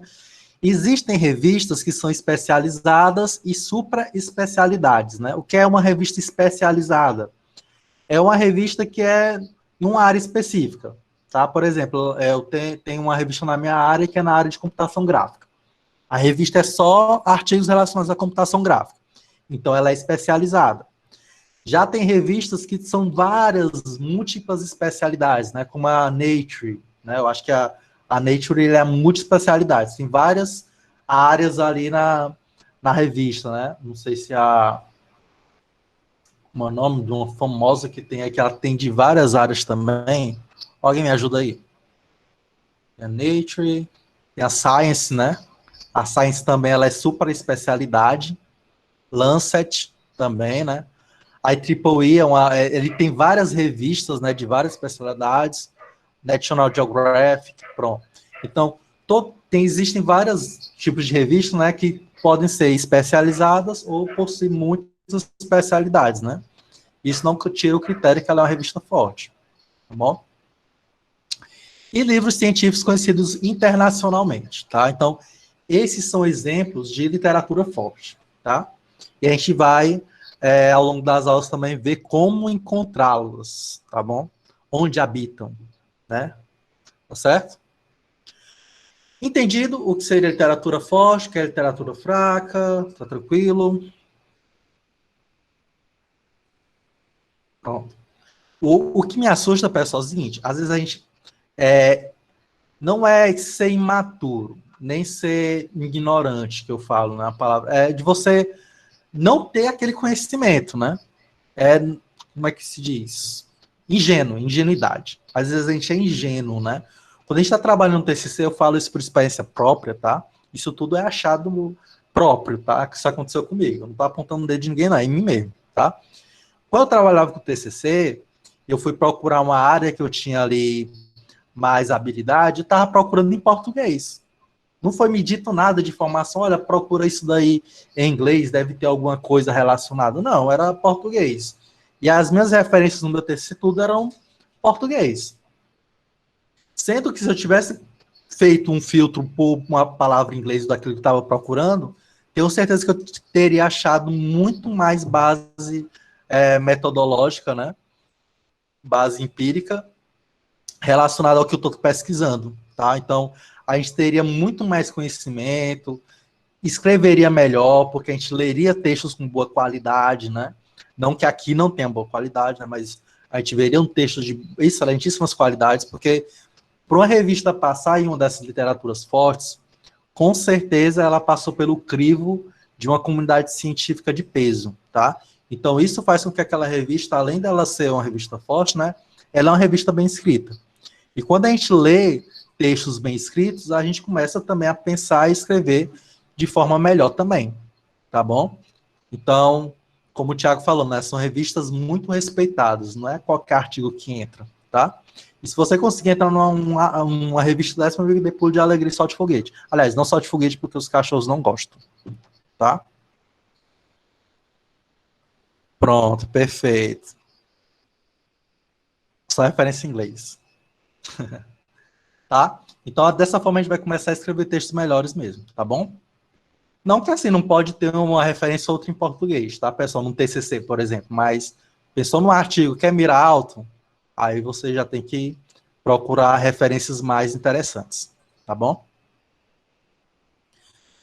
Em relação a traduzir referências, só se a referência tiver tradução, tá, Júlia? Tem alguns artigos que o pessoal coloca o seguinte, coloca o título em inglês, aí a pessoa coloca o título, é uma revista em português, um artigo em português, né? Só que ele tem o título em inglês, aí você usa, mas você não pode traduzir o título de algum artigo se ele não tiver tradução, porque você pode estar ali fazendo uma tradução errônea, né? Errônea do texto, tá bom? Luana, pode tentar mais tarde, pode ser o acesso, mas ela está liberado, tá? Se alguém tiver alguma dificuldade de acessar, depois fala comigo, tá bom? Pelo Gmail, mas ainda está liberado, depois tenta aí, tá bom? Em relação à linguagem, tá, pessoal? Dependendo da sua área, vai ter uma linguagem mais em peso, né? Então, tem algumas revistas que em alemão, dependendo da área, alemão é mais forte, né? A comunidade é maior, ou em espanhol é maior. Então, eu estou colocando aqui internacional, mas dependendo muito da área que você trabalha, tá bom? Mas usualmente é inglês, né? Aí vem um outro critério, né?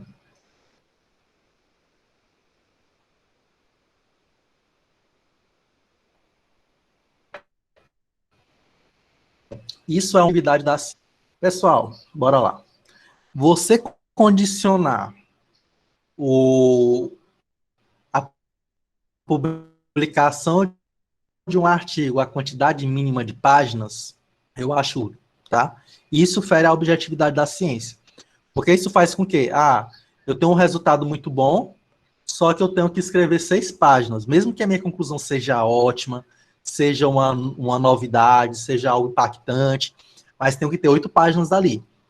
Aí vai lá, o autor, né, por mais que ele tenha uma conclusão que ela é pauleira, né, uma expressão aqui top, mas só que eu não posso submeter porque tem que ter 8 páginas, tá? Isso fere a objetividade da ciência, porque você não está escrevendo textos objetivos, você está escrevendo linguiça, né? Você acaba tendo que escrever a mais por conta de um critério que foi instituído, né? Aí eu vou e destaco bem aqui um artigo do Watson e do Crick, de 1953. Alguém sabe me dizer o que é essa figura aí?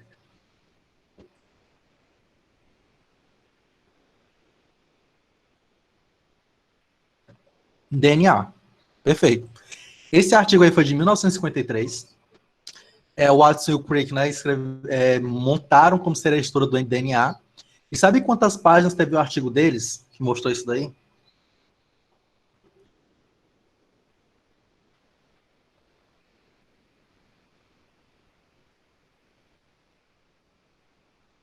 Ou foi um ou foi dois. Eu acho que foi dois. Foram 2 páginas, né? Foram poucas páginas. Um ou dois. Passou disso, tá? Pois é. Então, objetivo, né? Ó, é isso daqui, pá, pá, pá, pum. Pronto. Isso é ciência. É algo novo, né? Pensei que isso era arame, tá? Então, assim, eu acho que é uma crítica que eu faço, né? Que se você tem uma boa conclusão e tudo mais, você tem que escrever objetivamente aquela tua conclusão, independente do número de páginas que isso vai levar, né? Aí a gente acaba tendo que falar para concluir uma coisa que é boa, mas só que por conta da quantidade de páginas a gente tem que escrever, né? Muita coisa.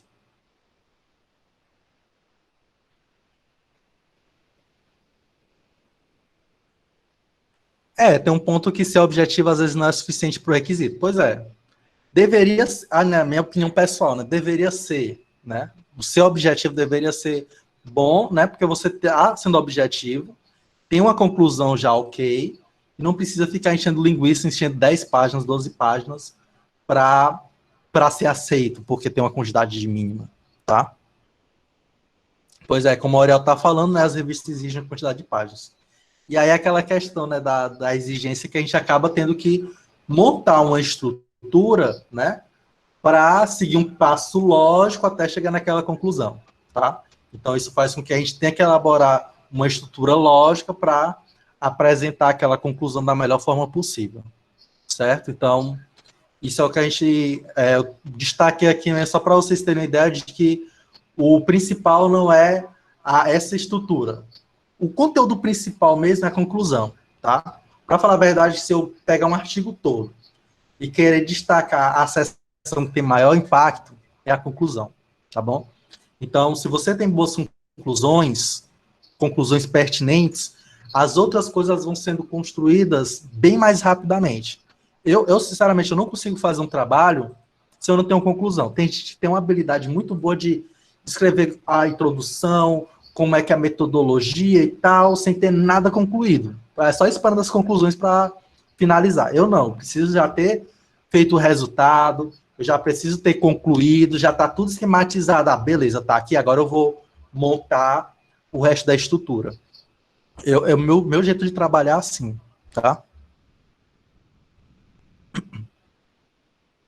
Pois é, Matheus, eu não sei o porquê disso, não. É uma coisa que foi instituída, né? De inventar uma quantidade mínima de páginas. É uma coisa que foi instituída,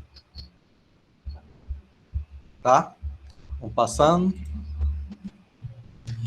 Então, dados. Opa, para aí.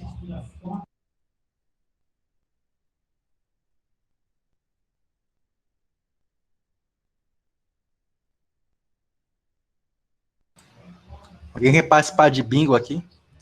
Bora lá. Então, dados são bases não suficientes para determinar as conclusões. Muitas vezes a gente pensa assim, eu tenho aqui os dados. Tá aqui os dados. Bora fazer um artigo. Meu amigo, se você tem os dados, você só vai tirar a conclusão se você fizer alguma coisa com aqueles dados, né? Então, dados não são bases, tá? Elas não são suficientes para você tirar a conclusão. Você tem que trabalhar esses dados, né? Aqui na estrutura do DNA, né? Ele teve os dados, mas ele teve que ter a criatividade de montar o que aqueles dados ali, a representação daqueles dados. Como é que seria uma organização daqueles dados ali, né? Então, o texto ele vai mostrar como o autor vai interpretar os dados e vai tirar suas conclusões. Então, ter dados, ter informações, né, não é o suficiente para você fazer ciência. Você faz ciência quando você começa a tirar conclusões, né, a partir das bases empíricas, né. Um outro ponto aqui que eu vou começar aqui, que pode ser um pouquinho chato, vou correr, porque eu quero finalizar aí mostrando o overleaf, tá? Sobre a autoria científica, pessoal. Então, na autoria científica existem 3 papéis que às vezes se confundem com o mesmo, tá? Autor, colaborador e agradecimentos. Tem muita gente que, eu sou grato à minha mãe, aí vai botar mãe lá no artigo. Minha mãe não fez nada, só orou. Não, orou é muita coisa, né? Porque quem é que não reza pela gente? A gente tem que agradecer quem reza pela gente, tá? Mas também não é um motivo para colocar ela como autora do artigo, tá bom? Colaborador. O cara cedeu um equipamento para o meu trabalho. Eu ceder equipamento quer dizer que ele vai ser autor do artigo. Também não. Tá? Então, também não é motivo de colocar ele na autoria. Então, esse daqui são algumas coisas que eu botei aqui para a gente pensar um pouquinho, né? Então, o que é que a gente vai colocar como autor de um trabalho científico? São as pessoas que se responsabilizam por tudo no artigo. Tenho certeza que minha mãe não vai saber o que é que eu escrevi. Muito menos ela vai ser responsável pelo que eu escrevi, né? Então, quem são essas pessoas, né? São aqueles que são arquitetos da proposta do artigo e das principais conclusões. Sendo assim, aptas a defender a essência do estudo, mesmo não conhecendo detalhes técnicos de um ou outro fragmento do mais restrito, né? Eu trabalhei mais naquela partezinha ali, mas só que aquela parte que eu trabalhei, eu tenho plena ciência, eu construí ali o artigo, beleza, ok. O cara trabalhou no texto, né? Então, isso daí é que identifica como sendo uma pessoa que é autora, né? Então, isso daí é segundo Volpato, tá? Sim, Maria Clara, vai ficar disponível os slides, tá bom? Tá? Eu costumo dizer assim, os professores orientadores do artigo, se eles defendem aquilo ali, né, aquilo ali está válido, trabalhou no artigo junto com você, né, conseguiu tirar aquelas conclusões junto com você, pensou, aquela coisa, né, trabalhou no artigo, aí beleza, autoria. Mas existem aí, sempre existe, pessoal, isso daí eu não vou dizer que não existe, também não vou apontar o dedo, mas a gente também tem que ser, tem que pensar, né, tem que ser justo. Eu vou colocar meu nome no artigo, se eu nem sei nem do artigo, o que é que esse artigo é, só para enriquecer meu currículo, né? Então, eu acho muito mais válido quando eu participo da construção, do artigo, e colocar aquele meu nome naquele artigo, que para mim tem mais validade, né? Isso é ser antiético. Perfeito, Elaine. Quando vejo o nome, eu só penso que é Elaine, mas é Elaine. Tá? Então, quem são os colaboradores? Né? Eles se responsabilizam por alguma parte mais restrita do estudo, mas às vezes não está ali trabalhando junto, né? Pois é, tem uma falsa ilusão dessa questão de ter mais peso para publicar, né? Quando você coloca um nome ali conhecido. Mas não necessariamente, tá, Maria? Porque assim, a maioria dos artigos de literatura forte, o tipo de revisão é blind review. O que é blind review? As pessoas elas vão ler o artigo sem saber os autores, tá?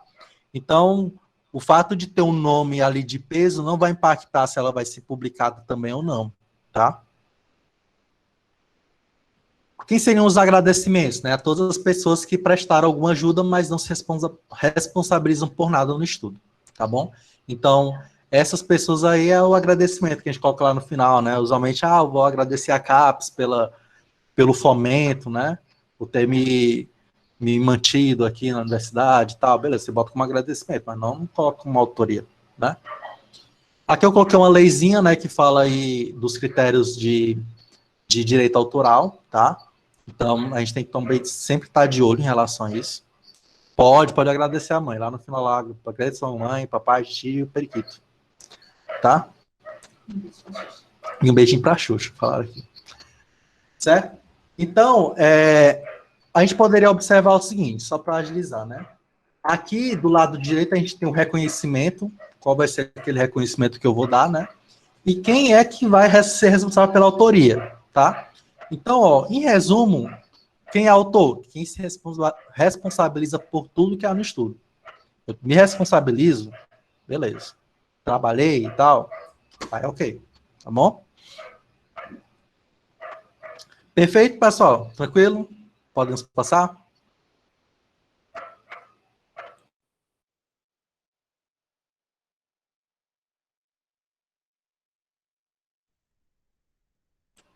Muito bom. Beleza, agora eu cheguei aqui. Bora dar uma virada de página agora. Agora eu vou apresentar o LaTeX para vocês, tá? Na próxima aula a gente continua conversando sobre escrita científica, tá bom? Então, o que é o LaTeX, né? O LaTeX, tá, pessoal? Ele para falar a verdade, é o TeX, né? O LaTeX, ele já melhorou um pouquinho a escrita do TeX, tá? Mas TeX é o programa, né, que foi criado aí por Donald Knuth, né? Na década de 70, com a finalidade de aumentar a qualidade de impressão e é utilizado para processar textos e fórmulas matemáticas, tá? Então, foi o pessoal lá descrevendo assim um negócio horrível, é que não pode inventar um negócio para melhorar aqui a qualidade de escrita. E aí inventaram essa linguagem aí, tá? Tem gente que fala assim, né, Maria Rosane?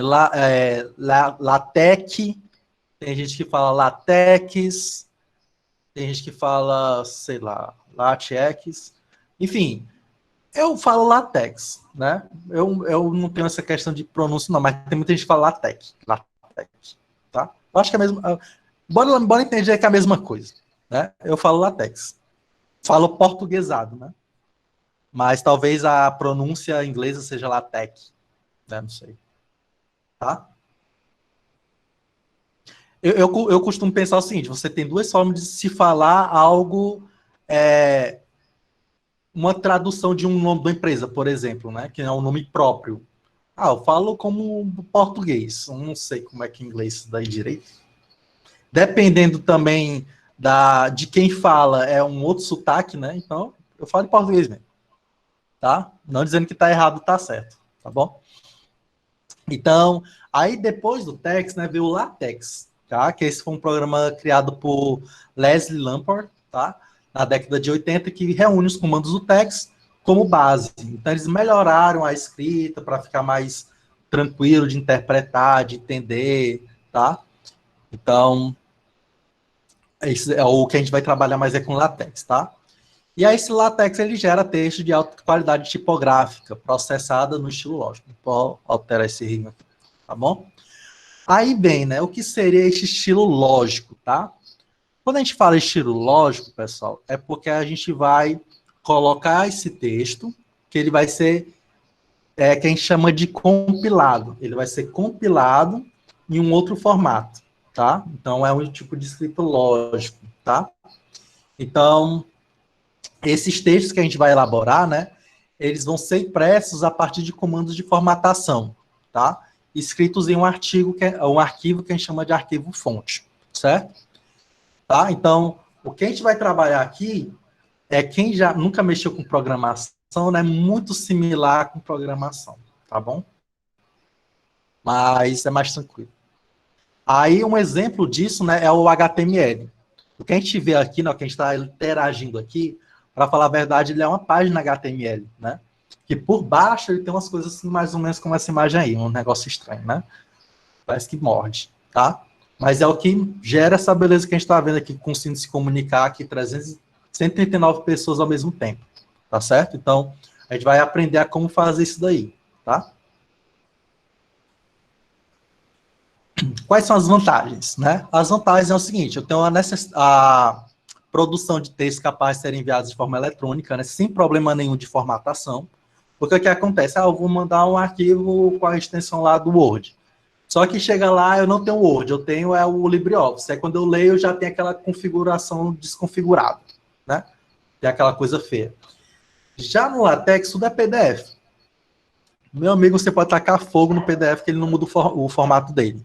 Né? Pode abrir qualquer canto que ele não muda o formato dele, tá? Então, é um formato global, digamos assim, né? Todo mundo tem acesso àquele tipo de formato. Todo editor que lê PDF, ele vai ler o PDF, da forma que chegou ali, tá? Então, ele tem essa qualidade. Dá para fazer slides também, tá, Ana Raquel? Dá para fazer slides com ele, dá para fazer banners, dá para fazer livros, dá para fazer folder, dá para fazer... Eu ia falar de aba 4. Opa, acabei de falar de aba 4.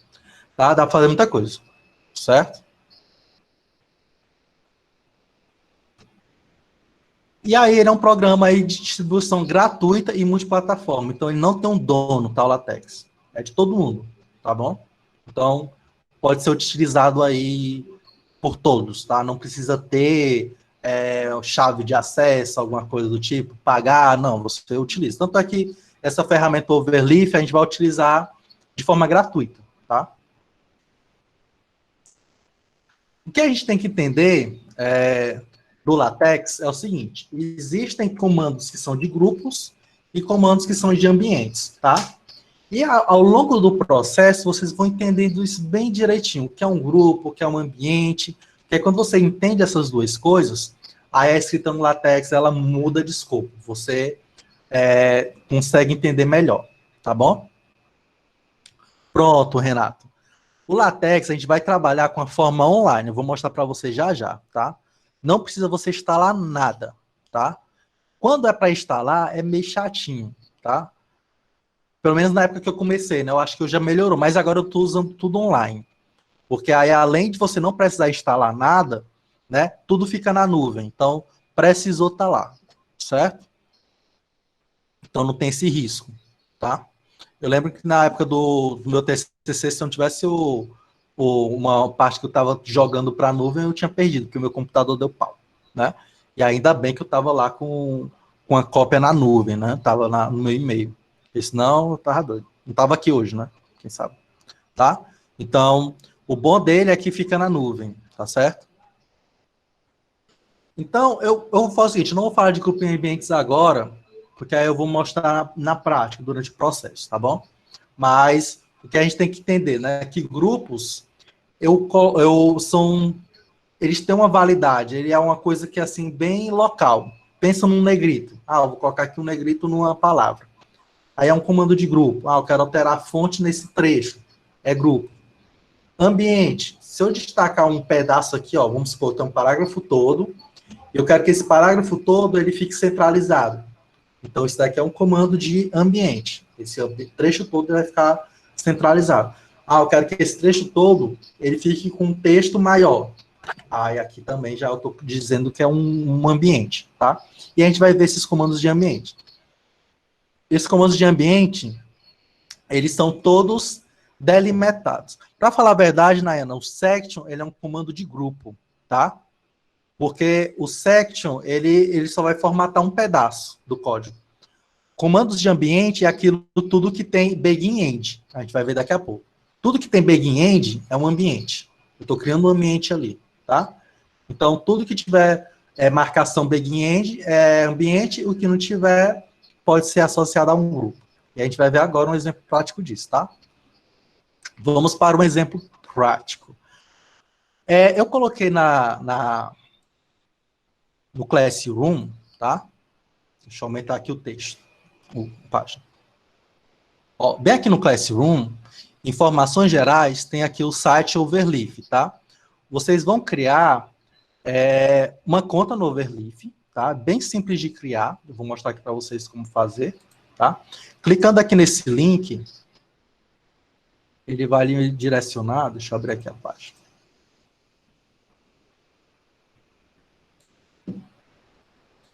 Ele vai direcionar essa página aqui, ó, que é a página do Overleaf, tá? Então, a gente vai fazer nossos textos em LaTeX nele, tá bom? Aqui eu vou fazer um registro utilizando o Google, que é mais simples, tá? E aqui eu vou acessar com minha conta uma outra conta, que não é essa que eu estou falando com vocês.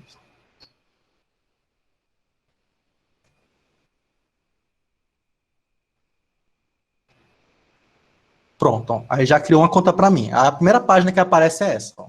Bem-vindo ao Overleaf, tá? Aí aqui eu tenho até a opção de colocar, ó, a tradução para o português, tá bom? E aqui o que eu vou colocar? Eu vou botar aqui, eu quero entender em português. Pronto, agora eu já entendi aqui o negócio. Bem-vindo ao Overleaf. Só que tem algumas coisinhas outras que ainda estão em inglês, tá? Então, essa coisa que ele colocou aqui é para criar o primeiro projeto. A gente vai criar o primeiro projeto, tá?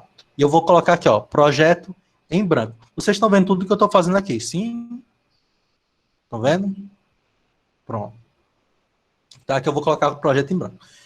Eu vou colocar o seguinte, eu vou colocar primeiro arquivo, tá? Só para ilustrar, mas pode ser qualquer coisa, tá? Isso aqui só para identificar o seu projeto, tá bom? Pronto, aí ele já vai criar isso aqui para a gente, ó. Esse arquivo aqui, main.txt, é o nosso arquivo fonte, que eu falei lá no slide, tá? Então, é o arquivo fonte no LaTeX, tá? Aqui é o tipo de documento. Aqui a gente está vendo que ele é um tipo artigo, tá? Existem vários tipos de documento. Existe artigo que é relatório. Tudo bem, Érica, vai ficar salvo, tá? Tenta ver. Pela apresentação dá para ver, não dá não? Tenta ver se dá. Não pode acompanhar, eu não quero que vocês reproduzam, não, tá? É só para acompanhar, tá bom? Depois vocês vão reproduzir em casa, tá bom? Então, aqui eu tenho um tipo artigo, pode ser um reporte, pode ser um banner, pode ser uma apresentação, tá? Então, esse document class ele vai dizer que tipo de documento é esse, tá? No caso aqui, ele já cria por padrão um artigo. Aqui eu tenho os pacotes, né? Que a gente vai entender, e tem muitos pacotes. A gente vai utilizar os pacotes conforme a nossa necessidade, tá? Então, nesse caso aqui, esse pacote aqui é para permitir com que você faça acentuação, né? Aqui, como Brasil, né, a gente precisa colocar acentos, né? A acentuação, ele não faz automaticamente. Então, por esse pacote aqui, ele permite, tá? Pronto, o que vocês estão vendo do lado direito é o PDF gerado, tá? A partir desse código aqui que foi feito, certo? Então, o que é que eu vou fazer? Eu vou mudar algumas coisinhas aqui, ó. Por exemplo, date, tá? Esse date aqui eu vou colocar para ele pegar automaticamente o dia de hoje. Eu vou colocar o seguinte, eu vou colocar esse marcador aqui, ó, barra today, tá? Aqui a gente já até exercita um pouquinho inglês, né? Today. Aí quando eu boto aqui ó, em recompilar, o que é que vai acontecer? Ó? Ele vai colocar o dia de hoje, ó. Setembro 26, deixa eu aumentar aqui.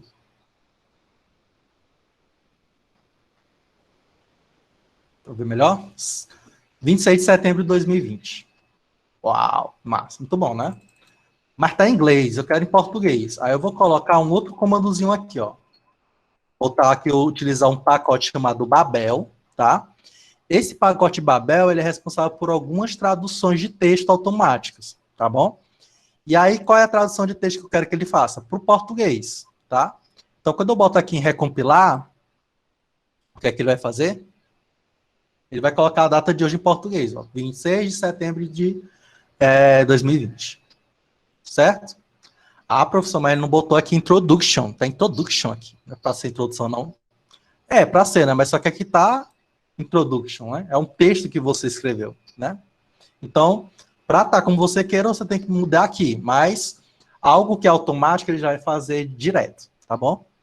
Então, aqui eu vou, em autor, eu vou mudar aqui meu nome.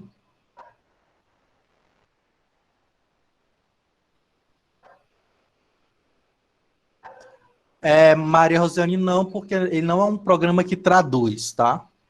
Essa parte que ele vai traduzir são pequenas coisas. Por exemplo, quando a gente for trabalhar com figura, ele vai traduzir, em vez de figure, em inglês, vai colocar figura. Em vez de section, ele vai colocar seção, tá? são coisas que os marcadores vão criar, que ele traduz, tá? Mas o texto que a gente escrever mesmo não, tá bom? Aqui eu vou fazer o seguinte, eu vou colocar o meu nome, Danilo Borges da Silva, tá? E aqui eu vou colocar, já mostrando aqui a atividade de vocês, tá? Vou colocar aqui uma citação. O section é esse nomezinho aqui, ó. Citação. Vai ficar aqui, ó, citação. Ah, legal, já botou o umzinho, né? Isso mesmo. Se eu fizer uma outra seção aqui, ó, citação 2, o que vai acontecer? Ele vai colocar a nova citação e já vai alterar o número. Ah, vamos supor que eu quero colocar essa seção em cima. Eu quero que essa seção fique agora aqui. Não tem problema, que ele organiza o número do mesmo jeito, ó, 1 e 2, tá? Isso é o que é legal do LaTeX, que você não precisa se preocupar com essa formatação. Primeiro, segundo, figura 1, figura 2, figura 3. Isso daí é com ele se vira, tá? Então, o que você tem que entender é a lógica. Como é que eu estou estruturando o documento? De acordo com como eu estiver estruturando o documento, ele vai fazer para a gente, tá? Isso é o que é o legal. Beleza, vou fazer o seguinte, eu vou tirar aqui essa citação. Vocês vão ver referência, meu amigo. Quando você estiver trabalhando com referência, você vai ganhar o céu. Você vai achar o máximo. A atividade que eu estou pedindo para vocês é para vocês escreverem uma citação, tá? Então, vocês vão escrever aqui uma citação, do mesmo jeito que eu estou fazendo aqui, ó. E aí vocês vão pegar uma autoria, uma citação que você goste, tá? Isso é pessoal, tá bom? Então, eu vou pegar aqui uma citação, um trecho, né, do poema do Braulio Bessa, no livro Um Carinho na Alma dele, tá? Que a citação é a seguinte, ó, quer uma dica? Se cuide, ore, estude e se alimente. Fortaleça sua alma, seu corpo e sua mente, tá? Então, esse é um trecho que eu vou destacar na minha atividade, tá? Essa atividade está lá já no Classroom, para vocês, tá bom? Quando eu vou botar aqui para rodar, o que é que vai acontecer, ó? Ele vai colocar aqui o texto para mim. Deixa eu ver se eu consigo aumentar para vocês verem melhor. Ó, esse maisinho aqui. Pronto. Tá aqui, ó, o texto, tá? Aqui que é uma dica, beleza. Só que eu quero melhorar um pouquinho esse texto, tá? Então, eu botei nos slides, isso tudo que eu tô falando tá lá no slide, tá bom? Eu vou mostrar para vocês como a gente faz um negrito, por exemplo. Como é que eu coloco uma parte em negrito, tá? O que é que você vai fazer? Você vai, forma mais rápida, você vai selecionar o trecho que você quer que fique em negrito, tá? E coloca a tecla Ctrl B, tá? Ctrl B. Aí o que é que vai aparecer? Vai aparecer magicamente um código aqui, ó, /text_bf, englobando todo esse trecho que eu coloquei. Observem que ele coloca, ó, umas chaves, né, englobando aqui o trecho, né? Quando eu boto para compilar, o que é que vai acontecer? Ó, ele vai deixar em negrito, tá bom? Show? Então, quero deixar em negrito, das duas, uma. Ou você seleciona e coloca Ctrl B, ou você vem aqui no trecho, bota /text bf, e entre as chaves, você coloca o trecho que você quer, tá? E aí isso deixa negrito, tá bom? Ok? Como é que eu deixo em itálico? Como é que eu deixo em itálico? Para deixar em itálico, mesma forma, só que diferente, né? O corredor, né? Então, em vez de colocar Ctrl B, você vai colocar Ctrl I, tá? Ctrl I vai fazer com que ele fique, ó, em itálico. Ó, Fortaleza, só, tá bom? Perfeito? Para colocar um sublinhado, aí o negócio já muda. Não tem um atalho. O que é que a gente vai fazer? A gente vai colocar um código assim, ó, /underline. E aí no /underline, ele vai ficar sublinhado, tá bom? BF é uma sigla para bold, B-O-L-D, que é escuro, né? Forte, sei lá. Tá? O BF é disso. Italic, tá? Notem que a maioria dos editores, né, eles têm os mesmos atalhos para algumas coisas. Pronto, bold font. Pronto, perfeito. Obrigado, José Paulino. Bold font. B é de bold, né, e F de font. A maioria dos textos, eles têm esses... Deixa eu ver se fica o Ctrl U. Então, o Ctrl U, ó, nem sabia, o Ctrl ele deixa tudo maiúsculo, ó. Tá aí. Tá? Ctrl deixa tudo maiúsculo, rapaz. Aprendi uma coisa nova. Valeu, Matheus. Tá? Beleza? Ele não tem, o sublinhado não tem uma dica direta, tá? Então, pronto. O trabalho de vocês é esse. Agora eu quero o seguinte, uma coisa diferente também é quando a gente coloca aspas duplas, tá? Aspas duplas, a gente vai colocar com crase para abrir, tá? Eu tenho que colocar duas crases para abrir e duas aspas simples para fechar, tá? Aprendi por acidente. Aí isso faz com que a crase apareça, ó. Tá, ó. Então, a abertura e o fechamento, eu tenho que colocar essas crases. Então, as dicas para a aula de hoje, tá? Ctrl S compila, tá? A Nayana colocou aí Ctrl S compila. Então, para não ter que vir aqui, né, colocar recompilar, você dentro do texto coloca Ctrl S que ele compila também. Perfeito. Outra dicasinha aí, Nayana. Daí, tá?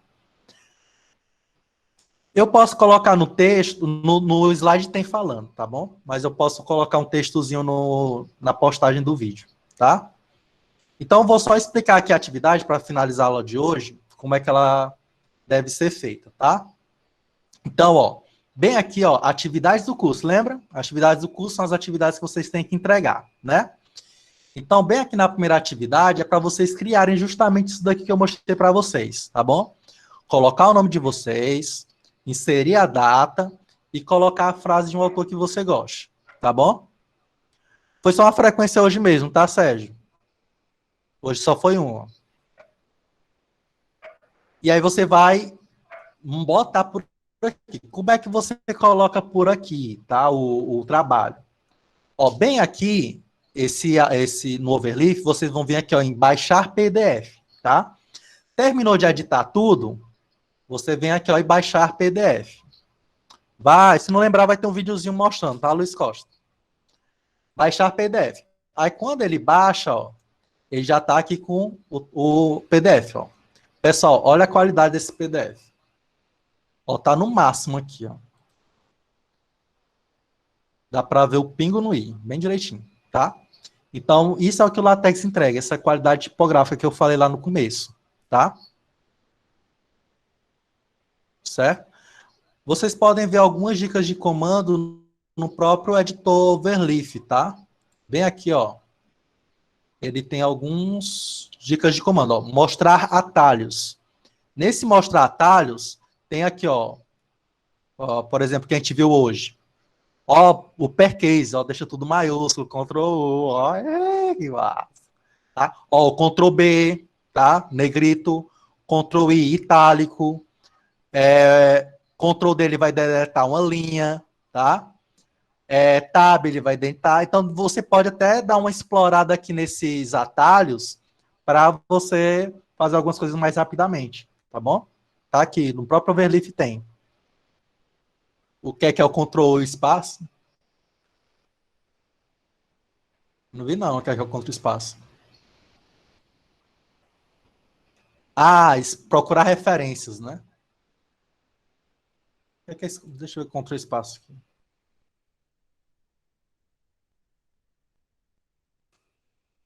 tem essas referências não. Tá? Ah, Ctrl espaço é porque eu vou ter que ter citações. Daqui a pouco a gente vai explorar esse Ctrl espaços aí, tá? Mais na frente, tá bom? Então, aqui você pode dar uma olhada nos comandos, tá? Esses que eu mostrei aqui para vocês estão todos por aqui. Tá, Janaína?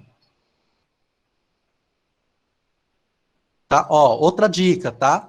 Eu já coloquei aqui para vocês, ó, mamão com açúcar, é porque é a primeira atividade, né? Então, a atividade a gente faz assim, de um jeito para vocês não desistirem do curso, né? Então, ó, aqui na atividade, eu vou abrir aqui a atividade. Vou botar aqui para editar. Eu coloquei um link, tá? Que é desse arquivo que eu estou trabalhando aqui. Então, se você clicar, você já vai ver esse arquivo que eu estou trabalhando, tá? Então, você pode explorar, ver, copiar tudo, colar no seu editor, modificar, tá?